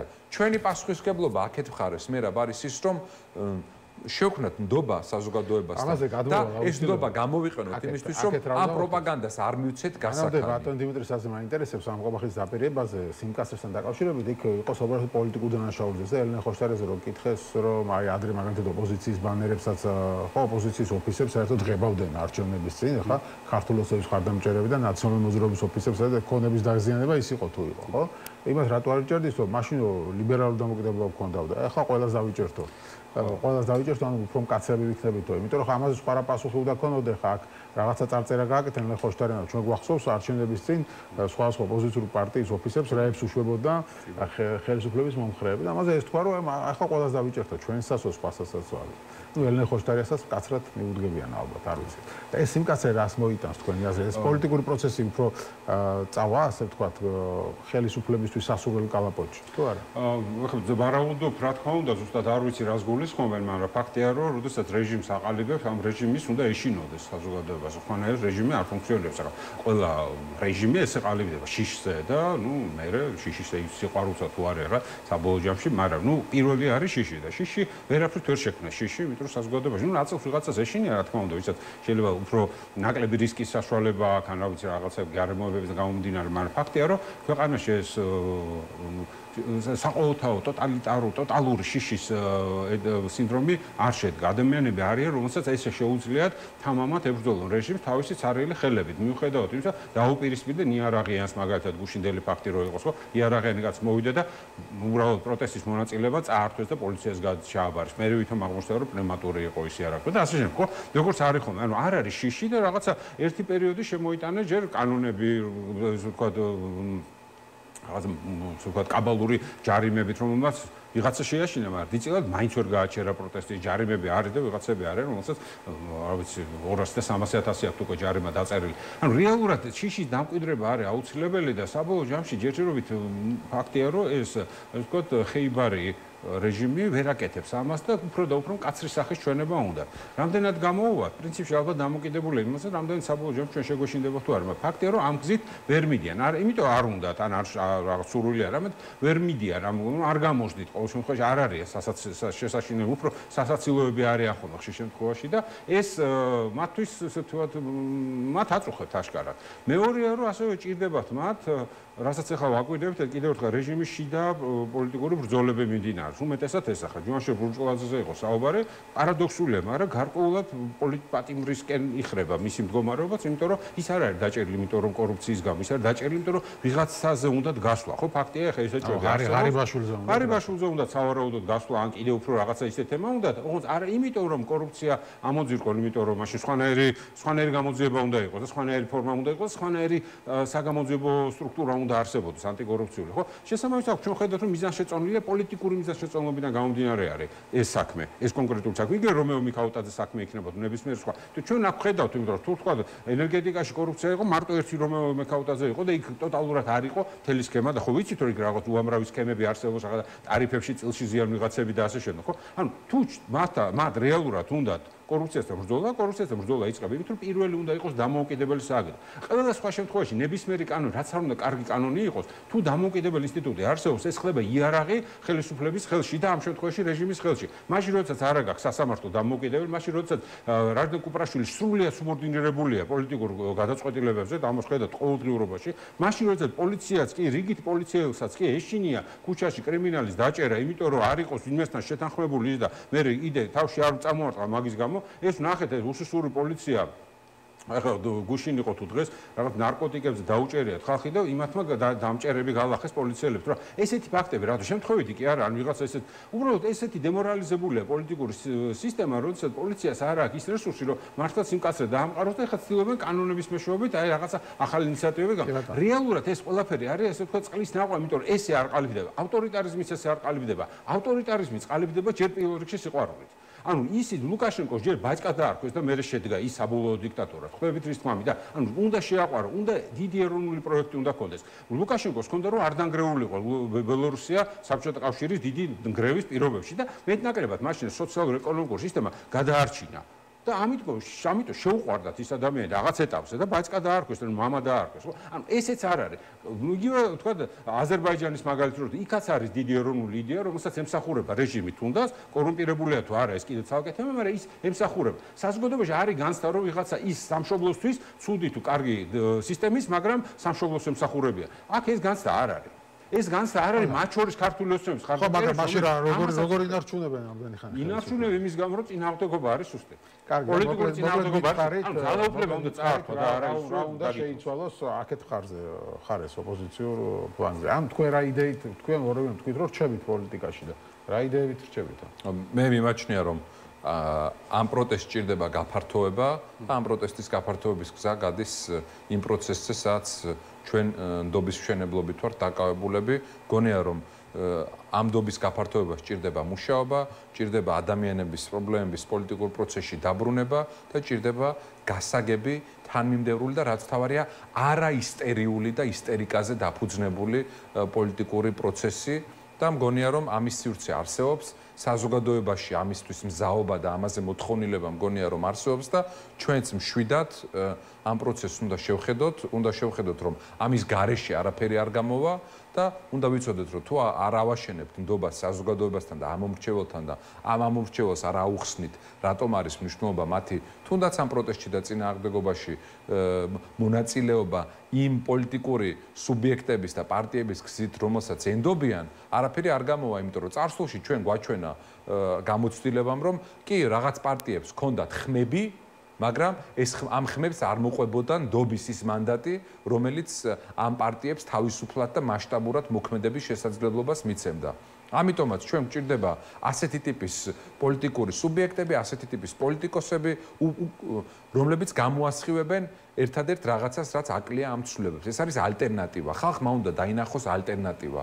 ეს ალტერნატივა ნდობის გარეშე არ იარსებებს და ალტერნატივა არ იარსებებს უფრო მეტი კომპეტენციის, მეტი კეთილსინდისიერების, მეტი თანმიმდევრულობის და მეტი თავგანწირვის გარეშე. აი ეს არის და ეს. ალტერნატივა არ არის ის, რაც დავარქმევ ჩვენ თავს. ალტერნატივა არის საზოგადოების დაარქმას ალტერნატივას. ეს არის და ზუსტად მაგაზე გაц. ანუ ეს ვერ შედგა ალტერნატივა. ანუ არ შედგა თავის თავს ეძახებს ხუჩაში მაგალითად ბევრი მეკითხება რომ აი კარგი თქვათ დაუჯერეთ ოპოზიციას და ესენი გაუშვით მაგრამ მათაგურად ვინ მოგყავსო ესე თავარი კითხვა აქვს ხალხს ეს თავარი კითხვა ეს ლეგიტიმური კითხვაა გაუშვით მათაგურად ვინ მოდის ეს აინტერესებს კონკრეტულად აინტერესებს ზოგს აღარ გვარი აინტერესებს კონკრეტულად ნუ ეს ახლა ძნელი სათქმელი მაშინ როცა მრავალპარტიული სისტემა არის და ალტერნატივა არ არის ერთი კონკრეტული ცენტრი მაგრამ ამ შემთხვევაში მთავარი არის არა ის რომ უბრალოდ ადამიანები ვერ ხედავენ კონსტრუქციას ან ინსტიტუციონალიზებულ ცენტრს არამედ ვერ ხედავენ უბრალოდ მათთან კომუნიკაცია არის ძალიან მცირე ზოგადად პოლიტიკურ პარტიების კომუნიკაცია პოლიტიკურ პარტიებთან მე პოლიტიკურ პარტიებთან კავშირში მაქვს 90-იანი წლებიდან და ესეთი სუსტი არაინსტიტუციონალიზებული სისტემები პოლიტიკურ პარტიებში მე არ მახსოვს იმიტომ რომ ყოველთვის უფრო ძლიერი იყო უფრო მრავალრიცხოვანი იყო უფრო მეტი მაქონდა სუსტი შეიძლება მაგრამ მა იყო ადგილობრივ ეს გრასრუდებთან როგორც იტყვიან აგ ლოკალურ დონეზე ადამიანთა აქტივისტები ყავდათ ხოლმე ახალგაზრდული იქნებოდა დიდ ეს ასობით და ათასობით ადამიანი იყო ხოლმე დღეს ესეთი კომუნიკაცია არის მცირე შეიძლება ეს ტექნოლოგიებმა ცოტათი მოგწყვიტა ესე პირდაპირ უშუალო კავშირს, მაგრამ ხალხი რეალურად სოციქსელების მიღმაც ელოდება, რომ კომუნიკაცია იქნება. სოციქსელი ძალიან ჩაკეტილი წრე, რაც უნდა ბევრი ისე თქვა დაფარვა ქონდეთ, მაინც ცირე უშუალო კომუნიკაცია ადამიანებს არის საჭირო. ახლა მე არ ვამბობ, თუნდაც ეს არჩევნები, ეს კამპანია, ყველაფერი რაც იქნებოდა, უნდა გამოყენებული ყოფილიყო კიდევ ერთხელ საზოგადოებასთან კომუნიკაციაში. ჩვენ არა იმათი დარწმუნება გვჭირდება, მხოლოდ ვინც ესე ვთქვათ, პროტესტის მონაწილე, ამ პროტესტის მონაწილე იყო ამ პერიოდის განმავლობაში. არამედ იმ ხალხის, რომელსაც ეჭვებია ქართული ოცნების გულწრფელობაში, მაგრამ ალტერნატივას ვერ ხედავს. ესეთი კატეგორია. ამაზე დგას სხვათა შორის ქართული ოცნება. იმ 5, 10 თუ 7 თუ რამდენი პროცენტი არ ვიცი, მაგრამ ის ხალხი, რომელიც ორჭობა, მაგრამ ლიდერმა ბოლო უბრალოდ ყოფილი პარტიის ლიდერმა გეორგ გახარიამ თქვა, რომ 30-35% ხარდაჭერა აქვს და ამ პირობებში რევოლუცია ქართულ ოცნებასო. ხო. ერთ-ერთ ტელევიზიაში თქვა, რომ 30-35% ხარდაჭერა მაინც აქვს დღესო და ამ პირობებში შეუძლებელია რევოლუციის მოწყობა, ამიტომ ჩვენ ერთ-ერთი მიზანი უნდა იყოს, რომ ეს ხარდაჭერა 20%-მდე ჩამოვიყვანოს. არა, რევოლუციის მოწყობა კიდე სხვა მომენტია და სხვა პროცედურა და სხვა ინფრასტრუქტურა ჭირდება. მაგაზე არ მაქვს მე საუბარი. აქ არის საუბარი რეალურად ხალხი არ არის ბმაში პოლიტიკურ პარტიებთან. პოლიტიკური პარტიები თუ არ იქნებიან რაღაცა ავანგარდში პოლიტიკური პროცესების, უბრალოდ საზოგადო ორგანიზაციებს ამის რესურსი ვერ ექნებათ. პოლიტიკური პარტია მნიშვნელოვანი კომპონენტი მოგწონს თუ არ მნიშვნელოვანი კომპონენტია, მაგრამ ამ პარტიებს თუ არ ექნება საზოგადოების ნდობა და თუ არ იქნებიან თანმიმდევრულები, ამ შემთხვევაში ცალსახად დეთანხმები საბას ნათქვამს, თანმიმდევრულობა თუ არ იქნება, იმიტომ მერყეობას პოზიციებში ყველაზე მეტად ხედავს საზოგადოების აი დიდი ნაწილი და განსაკუთრებით ის კრიტიკული ნაწილი, რომელიც მომხრობას ყველაზე მეტად დღეს გვჭირდება. მადლობა დიდი. დიმიტრი ცხიტიშვილი უკვე ყოფილი ასე ვთქვათ წარმომადგენელი გახარიას პარტიას ის აღარ წარმოადგენს, დატოვა როგორც თქვით ეს პოლიტიკური ჯგუფი, საბაბუაძე უკვე ყოფილი წევრი ლელოსი, იყვნენ ჩვენი სტუმრები, ჩვენ დამშვიდობებით მათ. ხო, აწყოში რომ რაღაცას რომ ჩამოაყალიბებთ, არ ვიცი ერთად თუ ცალ-ცალკე, მერე ამ სტატუსით წარგადგენთ. მადლობა გადაცემაში მონაწილეობისთვის. ჩვენ შემდეგ სტუმარი იქნება აკაკი ბობახიძე, ევროპული საქართველოს ერთ-ერთი ლიდერი, ვიდრე ბატონი აკაკი შემოგვიერთდება ერთ ასე ვთქვათ ინფორმაციას კიდე წაგიკითხავთ. ავტორიტარიზმი ვრცელდება, როდესაც დემოკრატია ხდება მხდალი. ჩვენ მხდალები არ ვიქნებით და მხარში დაუდგებით საქართველოს, ბოსნია-ჰერცეგოვინას, სერბეთის ხალხს, ჰონკონგიდან გადმოსახლებულებს, უკრაინის გმირ მცველებს. ამის შესახებ ბრიტანელმა პარლამენტარმა ჯეიმს მაკლირმა სიტყვის გამოსვლისას განაცხადა. ჩვენთვის როგორც ბრიტანელი პარლამენტარებისთვის არასოდეს ყოფილა უფრო მნიშვნელოვანი წინააღმდეგობის გაწევა მათთვის, ვინც დიდი ბრძოლით მოპოვებულ დემოკრატიულ ღირებულებებს ანგრევს და ამცირებს, როგორც აქ ბრიტანეთში, ასევე საზღვარგარეთ. მაგალითად საქართველოში ძალიან მაღალი ფსონებია. გასულ ნოემბერს საქართველოს მთავრობას ევროკავშირში გაწევრიანების შესახებ მოლაპარაკებები შეაჩერა მთავრობამ, რამაც ერი აღაშფოთა და სადაც გამოკითხვები ევროპასთან ინტეგრაციისადმი ყოველთვის აბსოლუტურ მხარდაჭერას აჩვენებს. მას შემდეგ დემონსტრანტები რუსთაველის გამზირს თითქმის ყოველდღიურად ავსებენ, უძლებენ ხელკეტებსა და წყლის ჭაობს, რათა თქვან, რომ მომავალი ჩვენია. საფულის განმავლობაში ქართული ოცნების მთავრობამ დაიწყო ოპოზიციონერების ლიდერების დაპატიმრება სულ რამდენიმე კვირის წინ შემატყობინეს რომ ჩვენი მეგობარი და ოპოზიციის წამყვანი ლიდერი გიორგი ვაშაძე დააპატიმრეს. გუშინ კიდევ ერთი წამყვანი ოპოზიციონერი ელენე ხოშტარია დააპატიმრეს. შემზარავი დანაშაული რომელსაც აბრალებენ თბილისის მერის საარჩევნო პოსტერის დაზიანება. თუ როგორ უპასუხებთ დემოკრატიისადმი ამ გამოწვევებს, ასევე განსაზღვრავთ ჩვენ როგორც განსაზღვრავს ქვეყნებს, რომლებიც საკუთარი უფლებების შეზღუდვას ხედავენო, თქვა ბრიტანელმა პარლამენტარმა. აკაკი ბობახიძე შემოგვიერთდა, მივესალმებით მას, გამარჯობა ბატონო აკაკი. მოგესალმებით, მოგესალმებით. მადლობა გადაცემაში მონაწილეობისთვის და პირველი კითხვა ბუნებრივია ასეთი მექნება. ამ ფონზე, როცა ახლა ელენე ხოშტარია საპატიმროში მოხვდა ლევან ხაბეიშვილი საპატიმროში მოხვდა, ეს ბოლო დროს მის მოხვდა იმათ რთული. ლევან ხაბეიშვილის დღეს ცნობილი გახდა, რომ საერთოდ დარეკვა და წერილების გამოგზავნას აუგრძალეს ციხიდან. ამ ფონზე თქვენ როგორ ხედავთ ბრძოლის გაგრძელების გზას? ისე როგორც ხედავდი ადრე. ადრე როგორ ხედავთ? აი ეს როგორც ამ კითხვას პასუხობდით ხოლმე, შიგნით პროტესტი და გარედან არაღიარების პოლიტიკის გაგრძელება, რომელიც დროებით იყო დაპაუზებული და დაპაუზებული იყო, იმიტომ რომ ჩვენი პარტნიორები, რომლებსაც დალაგებული ცხოვრება აქვს ჩვენგან გასვევით, ეს ჩვენ გვეჩქარება, ხო? მერაბ, იმიტომ რომ ჩვენ ძალიან ბევრი წელი გჭირდება, რომ იმ მდგომარეობამდე მივიდეთ, თუ მივედით ოდესმე, სადაც ისინი უკვე არიან, ისინი უბრალოდ საზაფხულო შვებულებაში იყვნენ. ისე სექტემბრიდან გაიხსნა ახალი პოლიტიკური სეზონი და ჩვენ გვჭირდება ძალიან ბევრი ძალისხმევის ჩადება, რომ არაღიარების პროცესი გაგრძელდეს, იმიტომ რომ მინიმუმიც კი არ არის ჯერ გაკეთებული რა, უამრავი რესურსია წინ დარჩენილი და ამ რესურსს ჭირდება ამუშავება ზეწოლის რესურსს გულისხმობ, იმიტომ რომ ყველაზე ესე ვთქვათ, ქვეყნისთვის უსაფრთხო, ჩვენი ადამიანებისთვის უსაფრთხო არის და ის არბელი, სადაც ივანიშვილს 10-ით 0-ს უგებთ 10-ის შესაძლებლობიდან, ეს არის სწორედ ჩვენს პარტნიორებთან მუშაობა და ვიმეორებ ეს რესურსი ბოლომდე გამოყენებული არ არის. ეხლა რა შეეხება იმას, თუ რა მოხდება შიგნით, მე მესმოდა ის პატარა ანეკდოტი გამახსენდა შობელი რომ შობელს რო უსაყვედურეს რომ ბავშვი კარგად ვერ სწავლობს და რო ეკითხება რომ ორჯერ ორი რამდენია 5, 3ჯერ 3 9 თუ 15 და აქ რო ესე სწრაფად ასე ხაპასხობით პასუხობ იქ რა მოგდისო მიუხედავად იმისა რომ ყველაფერი ტყუილი თქვა ხო ეხლა მე უსმენდი ჩემს ორ წინამორბედს და აი ესე კარგად ლაპარაკობთ მაგრამ საქმე რატო არ გამოგდის აბსოლუტურად ყველაფერში ვეთაყვები მათაც ალბათ ისინი არ ვიცი, ბევრი წინააღმდეგობებია, ხო, დემოკრატიას მე რა პრობლემები აქვს. დემოკრატიაში საკმარისია 10-დან 2 საკითხში ვერ შეთანხმდე და შეიძლება ერთობა ვერ შედგეს მიუხედავად იმისა, რომ იმდენად მნიშვნელოვანი აღმოჩნდეს ის ორი. ტოტალიტარული რეჟიმები ამით არის ხოლმე გადაწყვეტილების მიღების დროს ოპერატიული. რატომ იქ ერთ კაცს ეთანხმება ყველა? და იქ განსხვავებულობა, ესე ვთქვათ, შემაფერხებელ, დამშლელ წერტილად ვერ გადაიქცევა. გარდა ამისა, მინდა ერთი რამეც ვთქვა, რომ აი ერთი ცოტა რაშიც ნაკლებად დავეთანხმები, რომ აი რუიანში ძირითადად ნაციონალური მოძრაობიდან გამოსული პარტიებია და რატო ვერ ახერხებენ ჯერ თვითონ ისინი გაერთიანებას ხვებს უთხოვენ და აი აქ სწორედ ვერ დავეთანხმები, ჯერ ერთი ნაციონალური მოძრაობიდან გამოსული პარტიები თქვა სწორი არ არის, იმიტომ რომ ადამიანების ნაწილი ხო ვართ, მაგრამ ამ რუიანის თითოეულ პარტიას იმდენი ახალი შემოუერთდა. ლიდერები ვინც ახართ, ახლა 7 პარტია ამ რუიანში იყო ნაციონალურ მოძრაობას წარმოადგენდით. თანამებრძოლები ხო იმ განსხვავებული პოზიციების გამო შემოუერთდა. ახალი თანამებრძოლები იმ ახალ ჯგუფს. გარდა ამისა, მე რაღაც აღმოჩნდა განმასხვავებელი, რამაც დაშლა გამოიწვია, ხო ასეა? ანუ ერთად ყოფნა შეუძლებელი აღმოჩნდა იმ ორი თუ სამი რაღაცა განსხვავებულობის გამო. ამიტომ უფრო რთულია ერთად ვერ ახლა როგორ გაერთიანდება? აგაშენა ღმერთმა. ერთად ყოფნა ნიშნავს, რომ რაშიც არ გეთახმები იმაზედაც პასუხისმგებელი ვარ. ცალცაკე ყოფნა უფრო მარტივია, იმიტომ რომ რაშიც ერთმანეთს არ ვეთანხმებით, იქ ცალცაკე გვაქვს პასუხისმგებლობა. ამიტომ სწორედ იქ გავერთიანდეთ რაშიც ერთმანეთს ვეთანხმებით, ანუ კოორდინირება გაცილებით უფრო ადვილი და შესაძლებელი უნდა იყოს. ოღონდ მე ერთ რამესაც, ერთ საოცარ რამესაც ვიტყვი, თუ ეხლა პირობითად ვამბობ შიგნით არ იწყება პროცესები, რომელიც ამთავრებს ამ ხელისუფლებას, სადაც მართლა ყველას საერთო ძალისხმევის ჩადება ჭირდება, თუ რომელიმე ერთი ჯგუფი არ არის, ისე როგორც 2003 წელს ნაცმოძრაობა იყო განსაკუთრებულად ვთქვათ ორგანიზებული და ამოვარდნილი საერთო მხარდაჭერიდან. სხვებს თუ ქონდა პირობითად ვამბობ, მაშინ 7%-იანი ბარიერი იყო, როიცოდე და არა 5, მერაბ და 7%-იანი ბარიერი მაშინ გადალახა 4 ოპოზიციურმა და 2 სახელისუფლებო პარტიამ. ოღონდ ნაცმოძრაობას ქონდა დანარჩენი ოპოზიციური პარტიებისაგან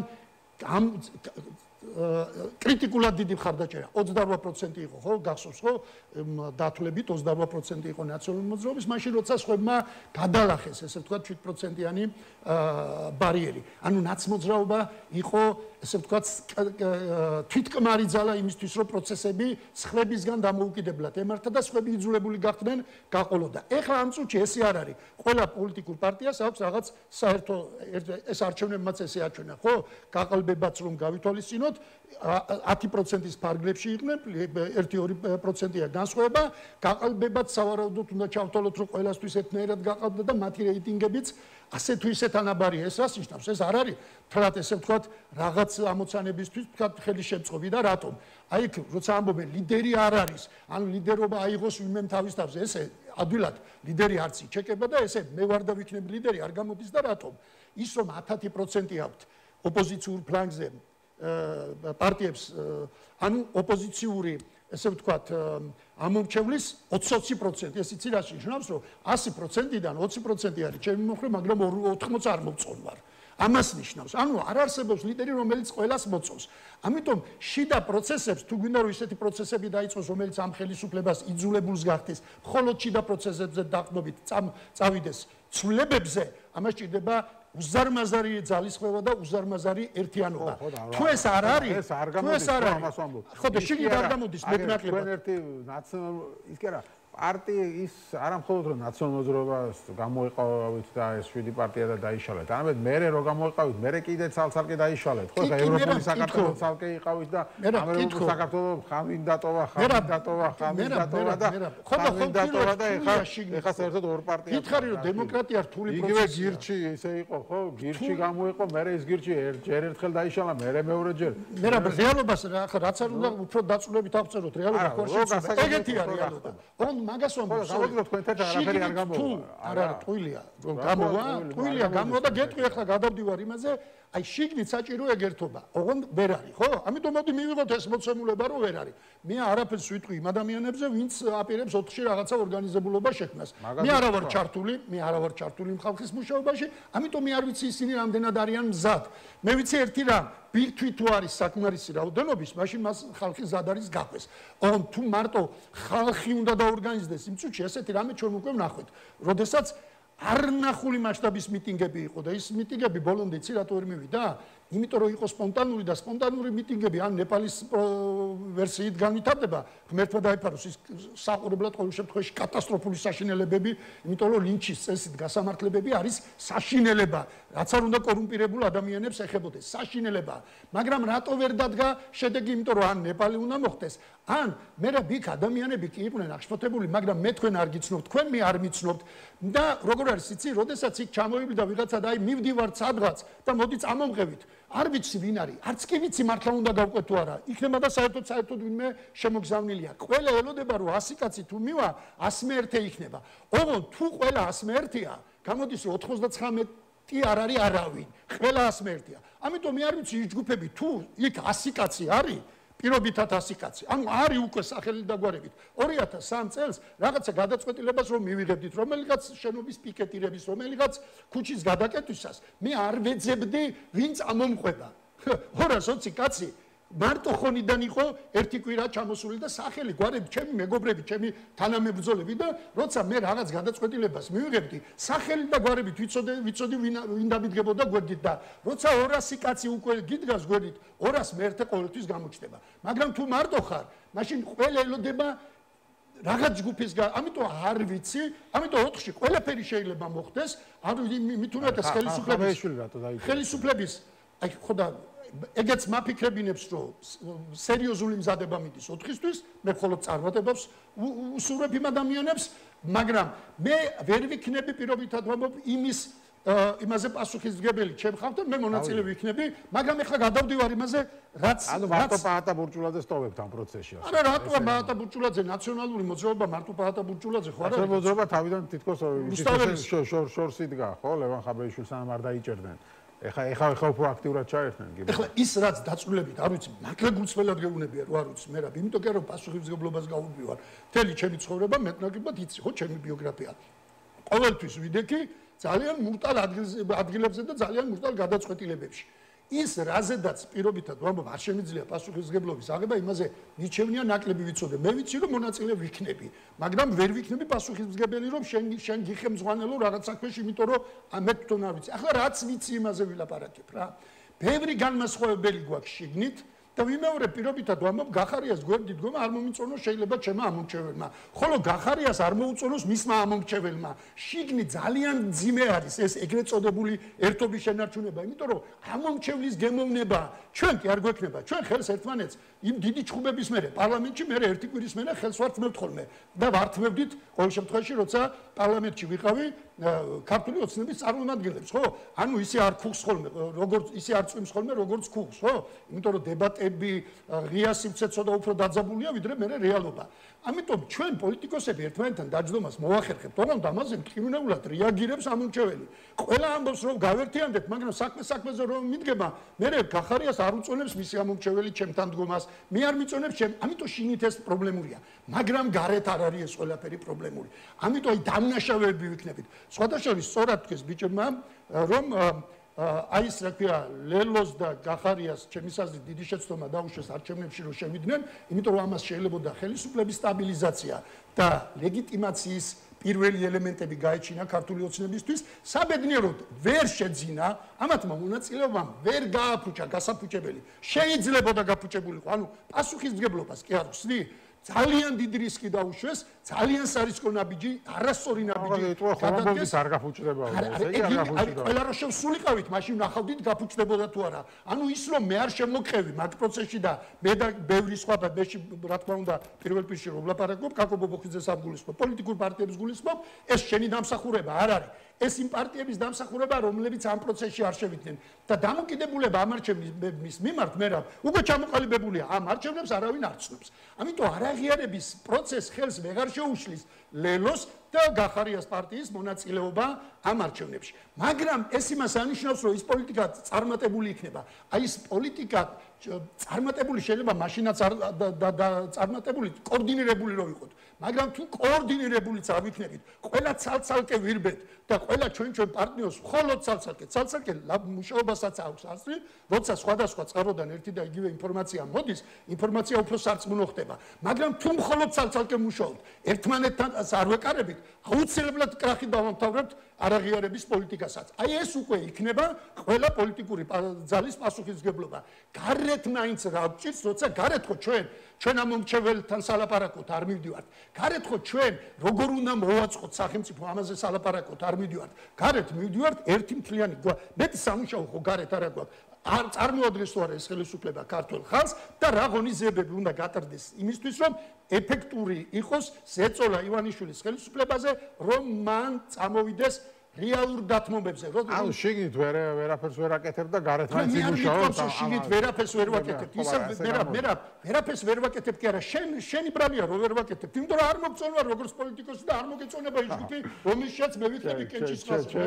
როგორ დავაკმაყოფილოთ? ამომრჩეველი ვერა, ყველა ამომრჩეველის გემოვნება როგორ დავაკმაყოფილოთ? ყველა ლაპარაკობთ ერთობაზე, მათ შორის ჩვენც, ყველას მათ შორის პოლიტიკოსებსაც ერთობა წარმოუდგენიათ მისი გემოვნების ქვეშ გაერთიანებად. ბოლო არჩევნებზე გეტყვით, როცა თანხმდით. რა მოხდა ნახე? პოლიტიკურმა პარტიებმა მიიღეს ხმები და შეთანხმებულმა მაჟორიტარებმა ვერ მიიღეს პოლიტიკური პარტიების მიღებული ხმების ნაწილიც კი არათუ ჯამი. რატო? იმიტომ რომ არ მოეწონა. ყველას უნდოდა რომ მისი პარტიის მაჟორიტარი ყოფილიყო. ეს არ ეხება მარტო ნაცმოძრაობას, ეხება იმ პარტიასაც, რომელიც შენ მოგწონს, არ ვიცი, მაგრამ ესეთია ყველა, ეხება ჩემ პარტიასაც. ანუ როცა გაერთიანებაზე ლაპარაკობს ჩემი ამორჩეველი, გულისხმობს სინამდვილეში ჩემ პარტიისთვის ხარდაჭერას და შენ გულისხმობ რომ შენი პარტიას უნდა დაუჭირო მხარი. ამიტომ ეს არ არის მარტივი გაერთიანებაზე, რომელიც არ გამოვიდა. შეუძლებელია ეგეთი გაერთიანება, სადაც კაბო ბობოხიძე გაერევა, არ მოგეწონება რა ფლახო, ვიცი შენი გემოვნება. არა, კაცო, მე რა მომეწონა თქვენ მოგწოდებოდათ ერთმანეთს. ხო და აგაშენახ მერტმა მე რა მოეწონება, მაშინ ამ გაერთიანებას აზრია საარჩევნო თუ არ აქვს. რთულია ეგ ყველაფერი. ოღონდ ის რომ ეგ დამთავრდა, ეგრე არ არის. ვიმეორებ, ამ წუთში ჩვენ გვაქვს ორი გზა არის, ხო? ხელისუფლება, რომელიც არის უპასუხისმგებლო. ესეც მე იცი რა არის პოლიტიკოსებს გვიყვარს ხოლმე ლაპარაკი რომ ეს როდის გამჭვიტე, იმიტომ რომ ადამიანი ურემი რომ გადაბრუნდება, მე ყველა გადასარევად პირველივე დღიდან არჩევნები რომ მორჩა, მაშინვე ვამბობდი რომ მე ვერ ვხედავ რესურს ამ წუთში ხალხის ჩვენი ქვეყნის შიგნით ზემოქმედება მოახდინოთ ივანიშვილზე და ჩვენი პირველი აქციები თუ გახსოვს არ იყო მაინც და მაინც ხალხმრავლობური, ხო? არ აღმოჩნდა ესე ვთქვათ მოსახლეობა არჩევნების დასაცავად. ხმის მისაცემად აღმოჩნდა 2012 წელს მოსახლეობა მარტო ხმის მისაცემად კი არ იყო მზად. მზად იყო კომბლებით დაეცვა თავისი არჩევანი. 2012 წელს იცავდა თავის არჩევნებს. იმას კი არ გეუბნებოდა, ხმა მოგეცი ძმაო და ეხლა დაანჩენი შენ მიხედავ. მე რას ნიშნავს მივხედავ პარტია შენ ხარ, პარტია შენნაირი და ჩემნაირი ადამიანებისაგან შედგება. ვიღაცას გონია რომ პოლიტიკურ პარტიებს რაღაც ესე ვირტუალური მხარდამჭერები ყავს რომ არა ჩვენნაირი რომლითაც უნდა დაიცვას ხმები. ხალხმა 2012 წელს ხალხი იცავს სინამდვილეში არჩევას, ხალხმა დაიცვა თავისი არჩევანი. დაგვანახა რომ დაიცავდა. 2024 წელს ეს არჩევნა ხმა მოგცა, წავიდა სახლში. ოღონდ სინამდვილეში მიტინგები რამ გამოიწვია თუ გახსოვს? აი აღელვია ქართულმა ოცნებამ გაიტეხა თავის ერთადერთ ხელი იყო, როცა პოლიტიკურმა პარტიებმა პროცესი შეუქმედით და ხელისუფლება შეუქმენით სერიოზული პრობლემა ეს იყო 20 წლის არაღიარების პროცესი, რომელშიც სამწუხარო დასავლეთი არ აღმოჩნდა მაშინ ჩვენი პარტნიორი. პირიქით, ქართული ოცნება დღეს რო ელჩებს აბრალებს, ტრობას ყველა ელჩი დარაზმული იყო ქართული ოცნების თანამებრძოლი, ხო კაცო? მათ შორის დეგნანი, რომელსაც ქართულმა ოცნებამ რა არ დააბრალა. დეგნანის უზარმაზარი დამსახურება იყო, რომ პარტიები შევიდნენ პარლამენტში და მოხდა ანუ ქართული ოცნება გადაარჩინა მაშინ დასავლეთმა, ეგრეთ წოდებულმა დისტეიტმა, საიდან სასაცილოა, მაგრამ რა ვქნათ, ჩვენი საქმეა სატილად. ეხლა პირველად არის ჩვენი ქვეყნის ისტორიაში, როცა დასავლეთი და ოპოზიცია დგევართ ერთ აზრზე, ეს შეიძლება დიდხანს არ გაგრძელდეს. დიდხანს შეიძლება არ გაგრძელდეს. ამას ჭირდება, უნდა დაინახოს დასავლეთმა, რომ აქ არის ძალა, რომელსაც ერთმანეთთან ლაპარაკი შეუძლია. დღეს სალომე ზურაბიშვილის მიმართ მე უამრავი შეკითხვა მაქვს, მე უამრავი პრეტენზია მაქვს, მაგრამ სალომე ზურაბიშვილი ესეც სხვადასხვა შორის იმ 4 კოალიციის, 4-ვე ბარიერ გადალახული კოალიციის დამსახურება ბჭყალებში, რომ აუცილებელი გახდა რომელიღაც ერთი ლეგიტიმური, თქვათ, სტრუქტურა, რომლის ქვეშაც მაინც მოხერხდებოდა გაერთიანება. იმიტომ რომ ვერ მოახერხა 4-მა გადალახულმა სუბიექტმა ერთად დაგზდომა და ცალ-ცალკე არც ერთი მათგანი არ წარმოადგენს ქართულ ხალხს. ჩვენ ყველანი ერთად წარმოვადგენთ ქართულ ხალხს, ხო? ამიტომ რამენაირად ეს უნდა მოხერხდეს. მე მგონია მიუხედავად ესეც დაიმახსოვრე, არ ვიცი. და თავიდანვე ვამბობდი ამათ, გარეთ, იმიტომ რომ შიგნით თან ქართული ოცნება, ხო, ბოდიშვილი რას მოვაყოლეს ამოდენა ტირადა. ქართული ოცნება არის უპასუხისმგებლო ძალა, ყველაფერზე წამსვლელი ძალა. მე რა თუმე ვიცი რომ შენ აი ამ ნითის დაზიანების ერიდები, მაშინ და არც მე მინდა დაზიანდეს, მაშინ შენ შორის კონფლიქტი ფიზიკური შეიძლება გადავადდეს, იმიტომ რომ არ დავაზიანოთ ეს ნიტი. მაგრამ თუ შენ ათაურობა ბოდიშვილი და ფეხებზე კიდია და შენ მზად ხარ კონფლიქტისთვის, მაშინ შენ არაფერი არ გაჩერებს, რომ კონფლიქტზე წახვიდე. არ აჩერებს ქართულ ოცნებას არაფერი. ჩვენი პასუხისმგებლობაა, რომ რამენაირად ბეწვის ხიძე ისე გავიყვანოთ ქვეყანა, რომ ქვეყანა არ დაზიანდეს და არ გადავაყოლოთ ქართულ ოცნებასთან ბრძოლას. ჩვენ უნდა მოვახერხოთ რანაირად? ურთულესია, მაგრამ ჩვენი გასაკეთებელია და ყველაზე ესე ვთქვათ, ვიმარტივებ შეიძლება საქმეს, მაგრამ ყველაზე ეფექტური. ჩვენ როგორ არის, გვინდა მაინც და მაინც 4-ში დამთავრდეს. მე 5-ში დამთავრებაზეც არ ვიქნებოდი ვარს, არც იანვარში დამთავრებაზე ვიქნები ვარს. ამიტომ მოდი მოთმინებით დავიწყოთ ის მუშაობა, 4-ში თუ დამთავრდება, ხო ყველაფერი კარგად იქნება, კაცო. 5-ში დავიწყოთ, უკვე ფიქრი როგორ დავიწყოთ ქვეყნის წინსვლა. მაგრამ თუ არ დამთავრდა, რატო ამთავრებთ ბრძოლას? მით უმეტეს ორმოში ჩავარდნილი კაცი არ იყოს. რამდენჯერ უნდა წადო, მე რა ბორმოდან ამოსვლა. სალამ არ ამოხვალ. სხვა რა გზა გაქვს, რო ან სხვა რა საქმე გაქვს ორმოში. ნებისმიერ შემთხვევაში რაც არ უნდა წარუმატებელი იყოს, და კიდე ერთხელ უნდა დაიწყო მზადება და დავით მიმეორებ რომ ჩვენ უნდა ის გზა რომელიც დაწყებული გვაქვს და ჯერ მეათედი ნაწილიც კი არ გაგვივლია, უნდა ბოლომდე გავიდეთ და გავიყვანოთ. გულისხმობ გარედან პარტნიორებით ზეწოლას და არ იქნება ეს ხელისუფლება. მოღონ მე ქართულ ხალხსთან წინასწარ ვაფრთხილებ, წინასწარ ვეუბნები, ადრე თუ გვიან მაინც მოხდება. არ გაიგონებენ, მე ფიზიკურად რო შეეხებათ, მე მაინც გაიგებენ, რომ ხელისუფლებაზე რაც არ უნდა იძახოს ოპოზიციამ, რაც არ უნდა ეცადოს ევროკავშირი დიფერენცირებული მიდგომები შემოიღოს სანქციების, რომ ქართული ხალხი და ქართულ საქართველოს ხელისუფლება ერთმანეთისგან გაიმიჯნოს, დადგება მომენტი, როდესაც რეალობას ვერ წაუვათ. ყოველთვის საბოლოო ჯამში ხალხი ხდება პასუხისმგებელი თავისი პრობლემებით თუ უპრობლემობით ხელისუფლების მოქმედებაზე და შეეხება ამ ხალხს ეგრეთ წოდებული ვიზა ლიბერალიზაციას და 2-3 მილიარდამდე ყველაზე დიდი ინვესტიცია მე რა ქართულ ეკონომიკაში, ყველაზე დიდი ინვესტიცია. შევხვდებით ჩვენ ხელისუფლებას, რომ 3 მილიარდიანი ინვესტიცია ქონოდა ყოველ წელიწადს ადიქნებოდა საქართველოს. და იცით საიდან აქვს 3 მილიარდი? ემიგრანტებისგან გამოგზა ეს ინვესტიცია, ეს ქვეყანაში შემოსული სიმდიდრე და ფულია. ნებისმიერი კორპუსი, ნებისმიერი სახლი, ნებისმიერი მანქანა იმპულს ეკნობა და ეს ფული თუ არ იქნება, საქართველოს ეკონომიკა არ იქნება. დაემხობა ეს ხელისუფლება საბოლოო ჯამში, თუნდაც მაგით, ოღონდ უკვე გვიანი იქნება. ამიტომ ჯობია სანამ ჩვენ ზურზე გადაწყდება ჯოხი ქართულ ხალხს გულისხმობ. მანამდე მოვიფიქროთ რა. მადლობა დიდი. აკაკი ბობოხიძე იყო ჩვენი სტუმარი, ევროპული საქართველოს ერთ-ერთი ლიდერი. ჩვენ გვაქვს რეკლამის შემდეგ უკვე ექსპერტებთან ერთად დაგიბრუნდებით არჩილ გამზარდია და გიორგი მელაშვილი იქნებიან ჩვენი სტუმრები.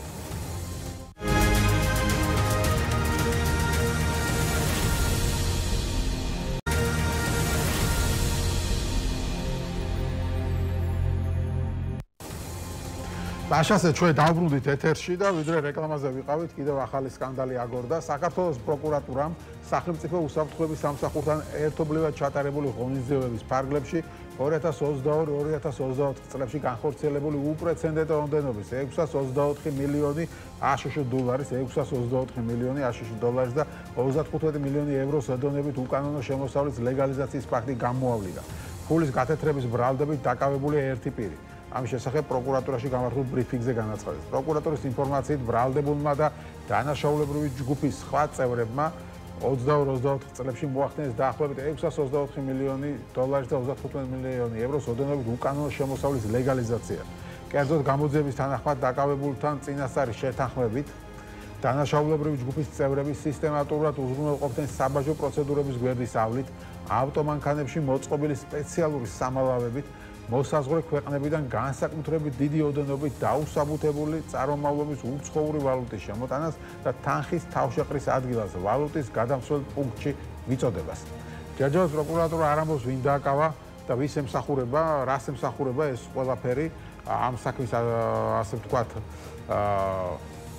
ამ საქმის ასე წინ წამოწევა და დღეს გაჟღერება ამასთან დაკავშირებით ინფორმაციის, თუმცა იმედი, ტელეკომპანია იმედი უფრო მეტს გვეუბნება და მასთან მისი ასე ვთქვათ სახელმწიფო დაახლოებული ხელისუფლებასთან დაახლოებული ექსპერტები, ერთ-ერთი ასეთია ნინო ფოჭკუა, რომელიც ამბობს 700 მილიონის გათეთრება შემთხვევით არ ხდება. არც დიდი კრიშის და არც კონკრეტული უწყებების ხელშეწყობის გარეშე. აქ პირდაპირ ვიტყვი, რომ გულისხმობ უკვე წასულ გაგდებულ ხალხსო. გაგდებულ ხალხში ვინც იგულისხმება ვიცით, ღარიბაშვილი და მისი გუნდი, სავარაუდოდ შეიძლება ეს საქმე სწორედ მათზე გავიდეს. ნუ კიდევ ერთი ექსპერტი ხელისუფლებასთან დაახლოებული საერთოდ NGO-ებზე აკეთებს მინიშნებას, რომ NGO-ებს შემოხვედათ ფულიო. ახლა ნინო ფოჭკუას უფრო მეტი ინფორმაცია აქვს თუ მეორე სახელმწიფო ექსპერტს არ ვიცი, მაგრამ ფაქტია, იმედი ამ ინფორმაციას ტყუილად ამ მოსაზრებას, ასე ვთქვათ, ნინო ფოჭკუას არ გამოიტანდა თავის პირველ გვერდზე. მოკლედ დაველოდოთ, წინ საინტერესო მოვლენები გველოდება. ჩვენი სტუმრები არიან არჩილ გამზარდია, ანალიტიკოსი, პოლიტოლოგი, გიორგი მელაშვილი, ევროპულ ქართული ინსტიტუტის დამფუძნებელი. მოგესალმებით. მოგესალმებით, მადლობა დაბრუნებისთვის. მადლობა გადაცემაში მონაწილეობისთვის. ნუ თქვენთან საუბარს სხვა თემებზე ვაპირებთ დაწყებას, მაგრამ მოდი ამ ბოლო ამბით დავიწყოთ. რა ხდება თქვენი აზრით? 700 მილიონი ეს ახლა 1 მილიარდზე მეტი არის. აქ მე რო უყურებ ფოჭკუა უნდა მოგეწვია და ის საჭიროა უფრო საინტერესო იქნებოდა მართლა. მაგრამ და არ ვიცნობ ფოჭკუა. ერთადერთი რაც ანუ ვინ არის არ ვიცი. ღარიბაშვილი თუ კი ის ფოჭკუა ლაპარაკობს რაღაცა კრიშის გარეშე არ იქნება, ნუ ღარიბაშვილზე კრიში ერთი ბიძინა იყო, ანუ მაშინ უფრო ქვედა დონია მაშინ. ხო, ხა ბიზნესზე არ ამგონია რომ. არა, მაგას ვამბობ, არა. ღარიბაშვილი კი არა, მაშინ გამოდის უფრო ქვედა დონე, რომლის კრიშა შეჭღალებში ბოდიში ამერიკაში. იყო ღარიბაშვილი. უნდა ყოფილიყო. ხო, არ შეიძლება. არ ვიცი რა. ხო, საით მიდის კვალი შენი აზრით? კვალი, კარგი კითხვა არის. მოდი ჯერ პოლიტიკური დეტექტივი, გამომძიებელი, ქართული კრიმინალისტიკის და სამთავრობო კულუარების ექსპერტი. ხო, ეგ უფრო შენ ხარ არჩილ. არა, მაგ როლში გამოდივართ ახლა. ხო, არა, ყველანი ამ როლში.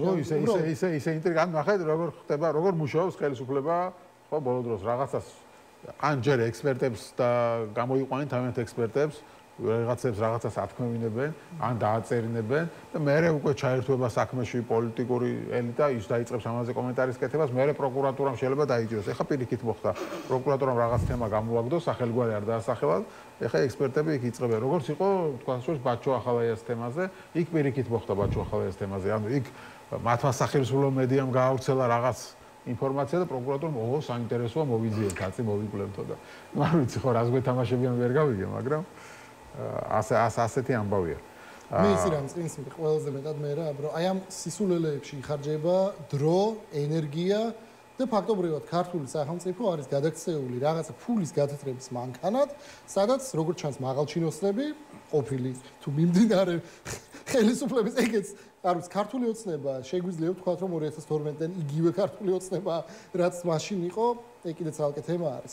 მაგრამ გამოდის რომ მთელი სახელმწიფო აპარატი, მთელი ქართული სახელმწიფო ემსახურებოდა ვიღაცა კონკრეტული ადამიანების ინტერესებს და ამ ინტერესებს ამ ადამიანებმა შეწირეს ჩვენი ქვეყნის ეროვნული ინტერესები, ჩვენი ქვეყნის იმიჯი, იმიტომ რომ ამხელა კორუფციული кейსი, ამხელა კორუფციული საქმე მე მახსენდება მხოლოდ ერთი, ეს მოხდა მოლდოვაში, როდესაც მოლდოვის ეროვნული ბანკიდან მილიარდი დოლარი თუ ევრო არ მახსოვს, მაგრამ მილიარდი მოიპარეს.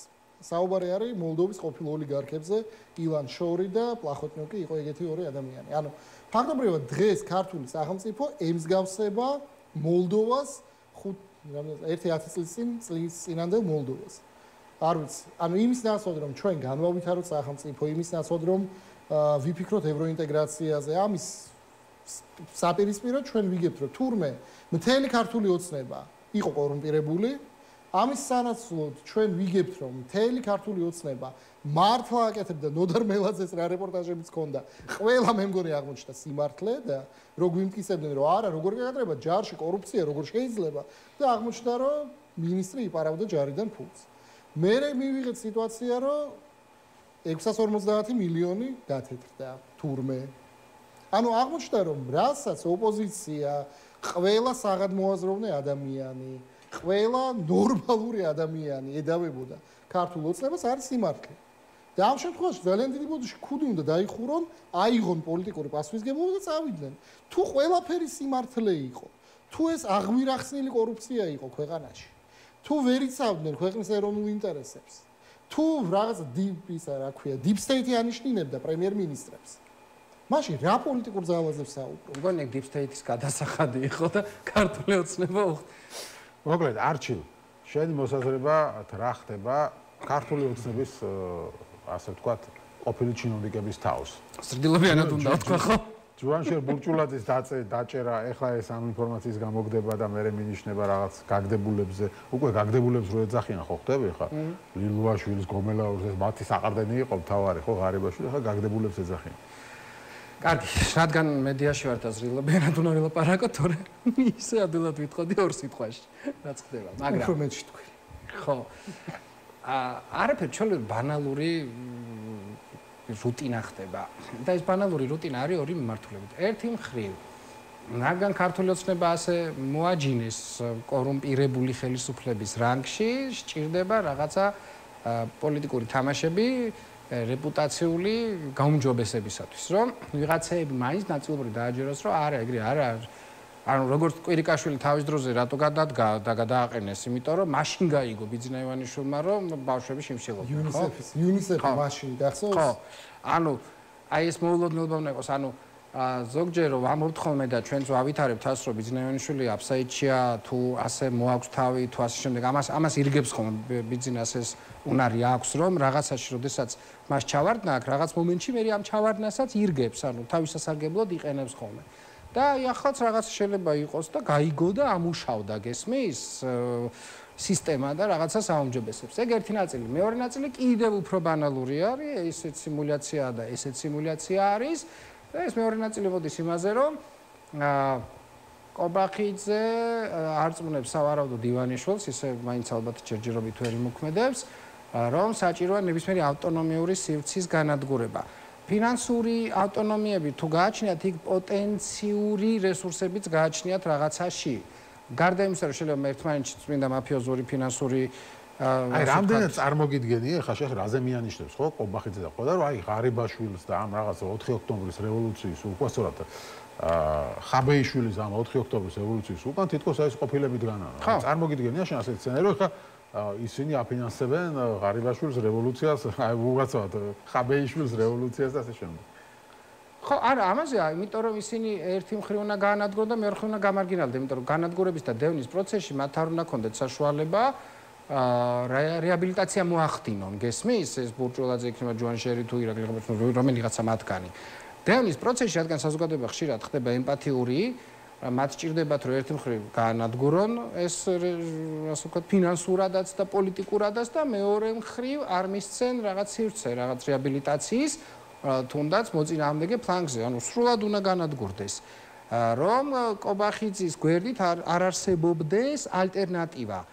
ნახეთ კი ღარიბაშვილი წავიდა დიდი შეიძლება საერთოდ არანაირი პოლიტიკური ინტერესი საერთოდ არ გააჩნია და კარგად ცხოვრობდეს და ბედნიერად უნდა ეგ მარტო მეტი არაფერი მაგრამ ის პოტენციური საფრთხეა იმიტომ რომ მას რაღაც რეპუტაციული რესურსი ღარიბაშვილს თავის ამომრჩევლებში აქვს უყვართ ქართული ოცნების ამომრჩევლებს ძალიან ბევრს ირაკლი ღარიბაშვილის მიმართ წმინდა ადამიანური ხო არის და ნუ რაღაცებს ხედავდნენ მასში ასე დროს ლიდერი ეგრეთ წოდებული ხო რაღაცა მეორადი ბელადი ასე დავარქვათ კობახიძის იმას რა ქვია მეტაფორად უნდა იყოს ტიპი რომელიც ფონზე არაფერი არ იარსებებს ბიზნეს მაგის იქით გზა არ უნდა კონდეს არანაირად პოტენციურადაც კი არ უნდა ჩანდეს არავინ ვინც კი შეიძლება ღარიბაშვილის რა ქვია კობახიძეს შემცვლელად მოევლინოს მე სულ ამბობ ნუ ახლა არავინ არასდროს არ მიჯერს მაგრამ მაინც ვაწვევი ამას რომ ღარიბება გადავეკიდე კობახიძე მუშაობს იმაზე რომ საბოლოო ჯამში თვითონ ხო არის ივანიშვილის ბრძევალი მაგრამ აქეთ აქციოს თავის ბრძევლად ივანიშვილი და მე რაკეთოს ყველაფერი ის როგორც უნდა ანუ სინამდვილეში ივანიშვილის სახელის ქვეშ რეალური ძალაუფლება თავად მიიღოს იმიტომ რომ ნებისმიერი ბენეფიტი რაც სჭირდება ასეთი ტიპის ადამიანებს რა შეიძლება იყოს რაღაცა კარგი საქმე რაღაც ქვეყანა ააშენოს პირობითად ისტორიაში მისი სტატუსი რეპუტაცია შეიძლება იყოს ფინანსები და ძალაუფლება. აქედან ფინანსებზე ყოველთვის შეშობთ ინფორმაცია არ არის, რეპუტაციული ან რაღაცა მნიშვნელოვნობის ფაქტორი და პერსპექტივა კობახიძის არნაირი არ გააჩნია, ერთ-ერთი რაც შერჩა, თეორიულად რა შეიძლება მიიღოს ამდენწლიანი შრომით, ეს არის მიიღოს მართლაც ძალაუფლება და არ დაკმაყოფილდეს იმ ქვე და სუბძალაუფლებით, რაც აქამდე ქონდა. ამიტომაც მას ჭირდება ის, რომ მას არ ერქვას კობახიძის ძალაუფლება, ერქვას ივანიშვილის, მაგრამ ძალაუფლება თვითონ ქონდეს, ეს არის ძალაუფლების ვნება და მანია. ეს ჩემი ჰიპოთეზაა, რომელიც რაღაცა აი ამ დინამიკით კი ჩანს. შენ რა ახსნა გაქვს გიორგი ამ ყველაფრის ან შიგნით რა ხდება ხა ქართულ ოცნებაში? ჯერ ვისაუბროთ და მე უკვე ოპოზიციის ფლანგზეც გადმოვიდეთ. ქართული ოცნების შიგნით აშკარა არის, რომ არის რაღაც ტიპის დაპირისპირება, რომ რეჟიმი ისე მყარად აღარ არის, როგორც იდგა სულ რაღაც რამდენიმე თვის წინ და ქართული დემოკრატიისთვის ჩემი აზრით ეს კარგი არის. კარგი არის იმიტომ, რომ რაც უფრო მეტად იქნება დანაწევრებული ის მონოლითი, რომელიც იყო ქართული ოცნება, მით უფრო მეტი შანსი გვაქვს, რომ გრძელვადიან პერსპექტივაში მაინც ამ ქვეყანაში ჩამოყალიბდეს არა ოლიგარქიული წესრიგი, რომელიც ახლა გვაქვს, არამედ შედარებით ნორმალური პოლიტიკური პროცესი მაინც. მე არ ვამბობ მრავალ პარტიულს, მე ვამბობ, რომ პოლიტიკური პროცესი მაინც მივიღოთ ამ ქვეყანაში, იმის სანაცვლოდ, რაც ახლა გვაქვს და სადაც დომინირებს ქართული ოცნება. მეორეს მხრივ არჩილის ლოგიკა არის სრულიად ვალიდური და ადეკვატური. თუ ჩვენ შევხედავთ ღარიბაშვილის და ბიზინა ივანიშვილის დამოკიდებულებას, ჩვენ ნახავთ, რომ ერთადერთი ადამიანი, ვისაც ეს ენდობოდა, იყო ამ წლების განმავლობაში ღარიბაშვილი. თან ენდობოდა იმდენად, რომ ერთხელ წავიდა, დაუტოვა ქვეყანა და მეორეჯერაც მოაბრუნა. ანუ ღარიბაშვილი ორჯერ და რესურსი რომ მესამედაც მოbrunდეს რომ მოსაბრუნებელი დღესაც აქვს. აი ხვალ რომ ბოდიში გიორგი რა. ხვალ რომ გადაწყვეტოს ბიძინამ და თქვას რომ ღარიბაშვილი მესამედ ბრუნდება, პირობა აქვს, არავის არ აქვს ხვას. წინააღმდეგი არავინ არ იქნება არავინ არ იქნება. ამაში არის საქმე. და არც ოპოზიციაში მაინც და მაინც. კი, ანუ აქედან გამომდინარე იმაში რომ დღევანდელი ქართული ოცნება ცდილობს შეიძლება განადგუროს ღარიბაშვილი ეს ახლა 4 ოქტომბრის რევოლუცია. რატო არა? რატო არა? მე გეტყვი, ჩემი ერთადერთი არგუმენტი, მან ჩვენ ხომ მაინც ხარჯზე ვსჯელობთ, არა? ემპირიული საბუთები არ გვაქვს. მაგრამ მან ერთ-ერთი ის არის, რომ ჩემი გადასახედიდან ივანიშვილი ღარიბაშვილისთვის არის ეს მზრუნველი მამის კონცეფციის მატარებელი, აი კანტის მზრუნველი მამის კონცეფცია. ის მე მგონია რომ რაღაც მომენტში ვერც წავა, ანუ ის თავის თავში, შეხედე პრემიერი იყო, ხო? ყოველ წუთში მირეკავდაო. ანუ იმ დროსაც კი, როდესაც მე დარწმუნდა ბიზნესი შეიძლება ბრაზდებოდა, რომ კაი ნუ შემაწუხე რა, როცა საჭირო გეტყვი მე თვითონ არის ამ ჩარჩოში, რომელსაც ავსებს ბიზინა და ბიზინას იქით თან ბიზინას ეგ ბევრად უკეთ იცნობს. და მე ვფიქრობ, რომ კეთაც რომ იცნობს, იფრთხილობს და ლილვაშვილი და გომელაური ერთ-ერთი რისთვისაც იყვნენ, იქნება ფული გაეკეთებინა და თუ გააკეთეს და არაცლიან, ახლა რომ შეირგონ ეგ არის. მეტი რა ფუნქცია უნდა ქონოდათ მათ. მეტი რა ფუნქცია. ისინი არაცლიან. ხო, ანუ ისინი სავარაუდოდ თვლიდნენ, რომ ბიზინა მე შენ გემსახურები ვარ, შენი ერთგული, შენს იქით ნაბიჯს არ ვდგამ, შენ წინამდე ნაბიჯს არ ვდგამ. შესაბამისად რაღაცა ხონა მევიღო, აღარც ძალაუფლება მაქვს და ეს ფული მაინც შემჩეს. არამ ასე არ ხედავენ. არც ბიზნეს სავარაუდოდ და არც ბიზნეს დაანახეს და ამიტომ მე რაღაც მომენტში არადამაჯერებლად ვიმაჩნია რომ ღარიბაშვილი შეიძლება იდგეს. პირიქით მე მგონი ეს ნარატივი უფრო ბიზნეს აწყობს იმ შემთხვევაში თუ ფიქრობს ღარიბაშვილის დაჭერას, რომ ოპოზიციას ეს პარადიგმა ქონდეს, რომ ღარიბაშვილი დგას ამ ყველაფრის უკან, იმიტომ რომ ღარიბაშვილს ვერაფერი ვერ ჩამორეცხავს მერე. და მე ამჯერა რომ ღარიბაშვილი შეიძლება იდგეს ბიზნეს წინააღმდეგ ბრძოლის უკან. ოღონდ ამაზე ვდაბრუნდით, წმენის საკითხია, ვერ ვასაბუთებ. არჩევ. თუ ამ ლოგიკას გავაგრძელებთ, მაშინ ერთადერთი კონტრარგუმენტი რაც შემიძლია მოგვიყვანო არის რომ ღარიბაშვილი ბიზნეს კი არ ებრძვის, ღარიბაშვილი ებრძვის კობახიძეს. ამ შემთხვევაში თეორიულად ჩვენ შეგვიძლია ვივარაუდოთ, რომ ის ცდილობს გამოიყენოს ეს სიტუაცია იმისთვის, რომ დაასუსტოს კობახიძის პოზიციები და ჩვენ გვახსოვს, რომ გავრილობის ღამის შემდეგ პასუხისგებლობა იყო კობახიძეზე, შესაბამისად მას მოუწია ერთხელ გადადგომა. და რაღაცა მსგავსი ანალოგიური მე აი ახლა ამ წუთში მაგალითად თუ კი ღარიბაშვილს ცოტა ასაკთან ერთად ნებისყოფა გამომუშავდა, ამ თვალსაზრისით წმინდა ადამიანურ დონეზე ვამბობ, მგონია რომ შეიძლება ესეც ნაკლებად ცდილობდეს, იმიტომ რომ კობახიძე საბოლოო ჯამში უბრალოდ რომ იყოს თავის გემოზე ძალიან შორს, ანუ ასეთი ტიპები ვერ ჩერდებიან, ანუ მათი განდიდება და მათი ძალაუფლების მანია ვერ ჩერდა რაღაც სტატუს-კვომდე ვერ მიდის. ანუ გაგრძელებს, ანუ დროს თუ დააცდის ღარიბაშვილი. მე რო ვიყო ღარიბაშვილი და მინდოდეს კომპანიის მოშორება. როგორ? მდინარესთან დაждდებოდი. ხო, დაველოდებოდი, როდის ჩამოვიდა ეს წყალი. იმიტომ რომ ეს ასია და ღარიბაშვილი არ დავავითეს ახალგაზრდა კაცია, ის ხო 75 წლის არ არის, ფიქრობდეს რომ დღეს და ხვალ თუ დაბრუნდებს პრემიერად, იმიტომ რომ 80 მიკაკუნებს. მას შეუძლია სრული სიმშვიდით უყუროს თუ ეს არის, მაგრამ რაღაცა მომენტში კიდევ საერთოდაც გონია რომ ღარიბაშვილს ბოდის ჟარგონისთვის, მაგრამ მაგრად კიდია ეს ყველაფერი. იყო ვიღაცებს ევასებად, ვიღაცებს არასოდეს არ მოეწონებათ, არასოდეს მიიღებენ. აქვს ბევრი ფული და უნდა იცხოვროს რა კარგად რა სოციალური მოთხოვნები შეიძლება ამ თვალსაზრისით თავს თქვა პატივისცემა თვითრეალიზაციის მოთხოვნები არ ქონდეს სულად სხვა სივრცეში ტიპ მუშაობაც კი არ დაიწყოს რაღაცა მნიშვნელოვანი მას პროფილური განათლება აქვს ახლა შეიძლება როგორც პრემიერს არ ვაღიარებდეთ მაგრამ პროფილური განათლება აქვს მთელი რიგი დარგებისა იცის შესანიშნავად და ნებისმიერ კომპანიაში შეეძლო მას საერთაშორისო ბრენდებში, ჩინურ კომპანიებში, რა ვიცი, 1000 რაღაცაში ემუშავა. არა, თავისთვის არის, მე მგონია რომ საერთოდ ღარიბაშვილი აი ეს ჩირკში ჯდომას ცდილობს და კობახიძე უბრალოდ არასდის. ხო, მაგრამ ეგ მაშინ აძლიერებს იმ თეზას, რომელიც მე წამოვაყენე. ანუ შეიძლება კობახიძე რომ არ აცლის, იმას უწევს თავდაცვა და ჩვენ ახლა ვხედავთ ამ ორ ადამიანს შორის დრამის განვითარებას. ხო, ანუ ერთადერთი ეგ არის. შენი ლოგიკა გამოვიყენოთ კობახიძესთან მიმართებით, რომ აი ეს განდების მანია და ძალაუფლება, მე რა დავამთავრებ ორი სამი, კაი? ამ შემთხვევაში სრულიად თავისუფალი არის ის ვარაუდი, რომ კობახიძე ცდილობს რომ ღარიბაშვილის მთელი იმიჯი გაანადგუროს, გააცამტვეროს, მათ შორის ქართული ოცნების მხარდამჭერებში და ამიტომ ცდილობს მისთვის დაბრალებას პროტესტის აი ამ ფულის მოპარვის და ასე შემდეგ. ანუ რეალურად ხდება ღარიბაშვილის იმიჯის სრული განადგურება. ან ერთადერთი თუ ღარიბაშვილს ქმედი თუ ნარიანად ჩავთვლით. ოპოზიციაზე მინდა. ხოლოდ იმიტომ რომ თუ ეს ყველაფერი იმ ფაზაშია რომ კუთხეში მოყდავილი თაგვი უკვე იწყებს თვითონ კვენას.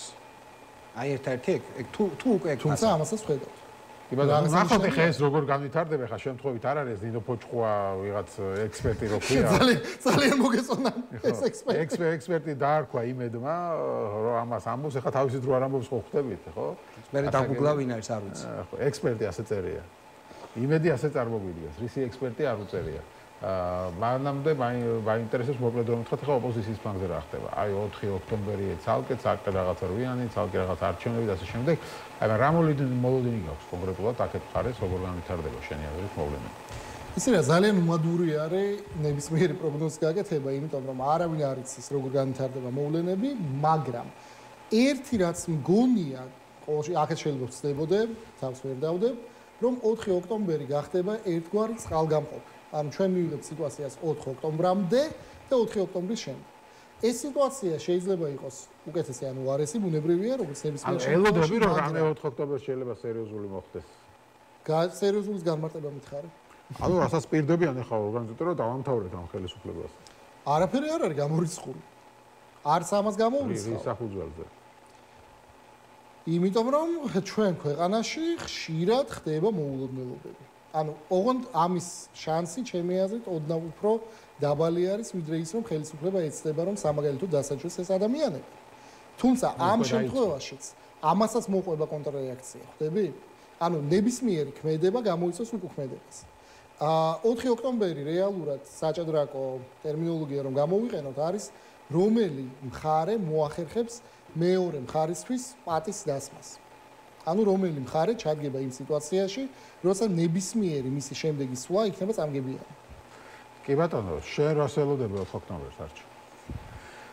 ნუ აქ სამი შესაძლებლობა არის, ერთი განცხადებული დეკლარირებული მიზნების შესრულება, ამის პერსპექტივას ყველაზე დაბალი ქულით შევაფასებდი. მეორე ეს არის ან მანამდე ისეთი მოვლენების შექმნა, რომლის დროსაც ეს ყველაფერი საერთოდ სხვაგან აღმოჩნდება სხვა სიბრტყეში, ან იმედგაცრუება აქციით და გამარგინალება პროცესის, ამას შედარებით მაღალ ქულას მივცემდი და მესამე ყველაზე არასასურველი და ყველაზე რეალისტურიც გონია, რომ შეიქმნა, ანუ ქართული ოცნება თვითონ იყოს ამ პროცესში მთავარი მაპროვოცირებელი ასე ვთქვათ, საშუალება.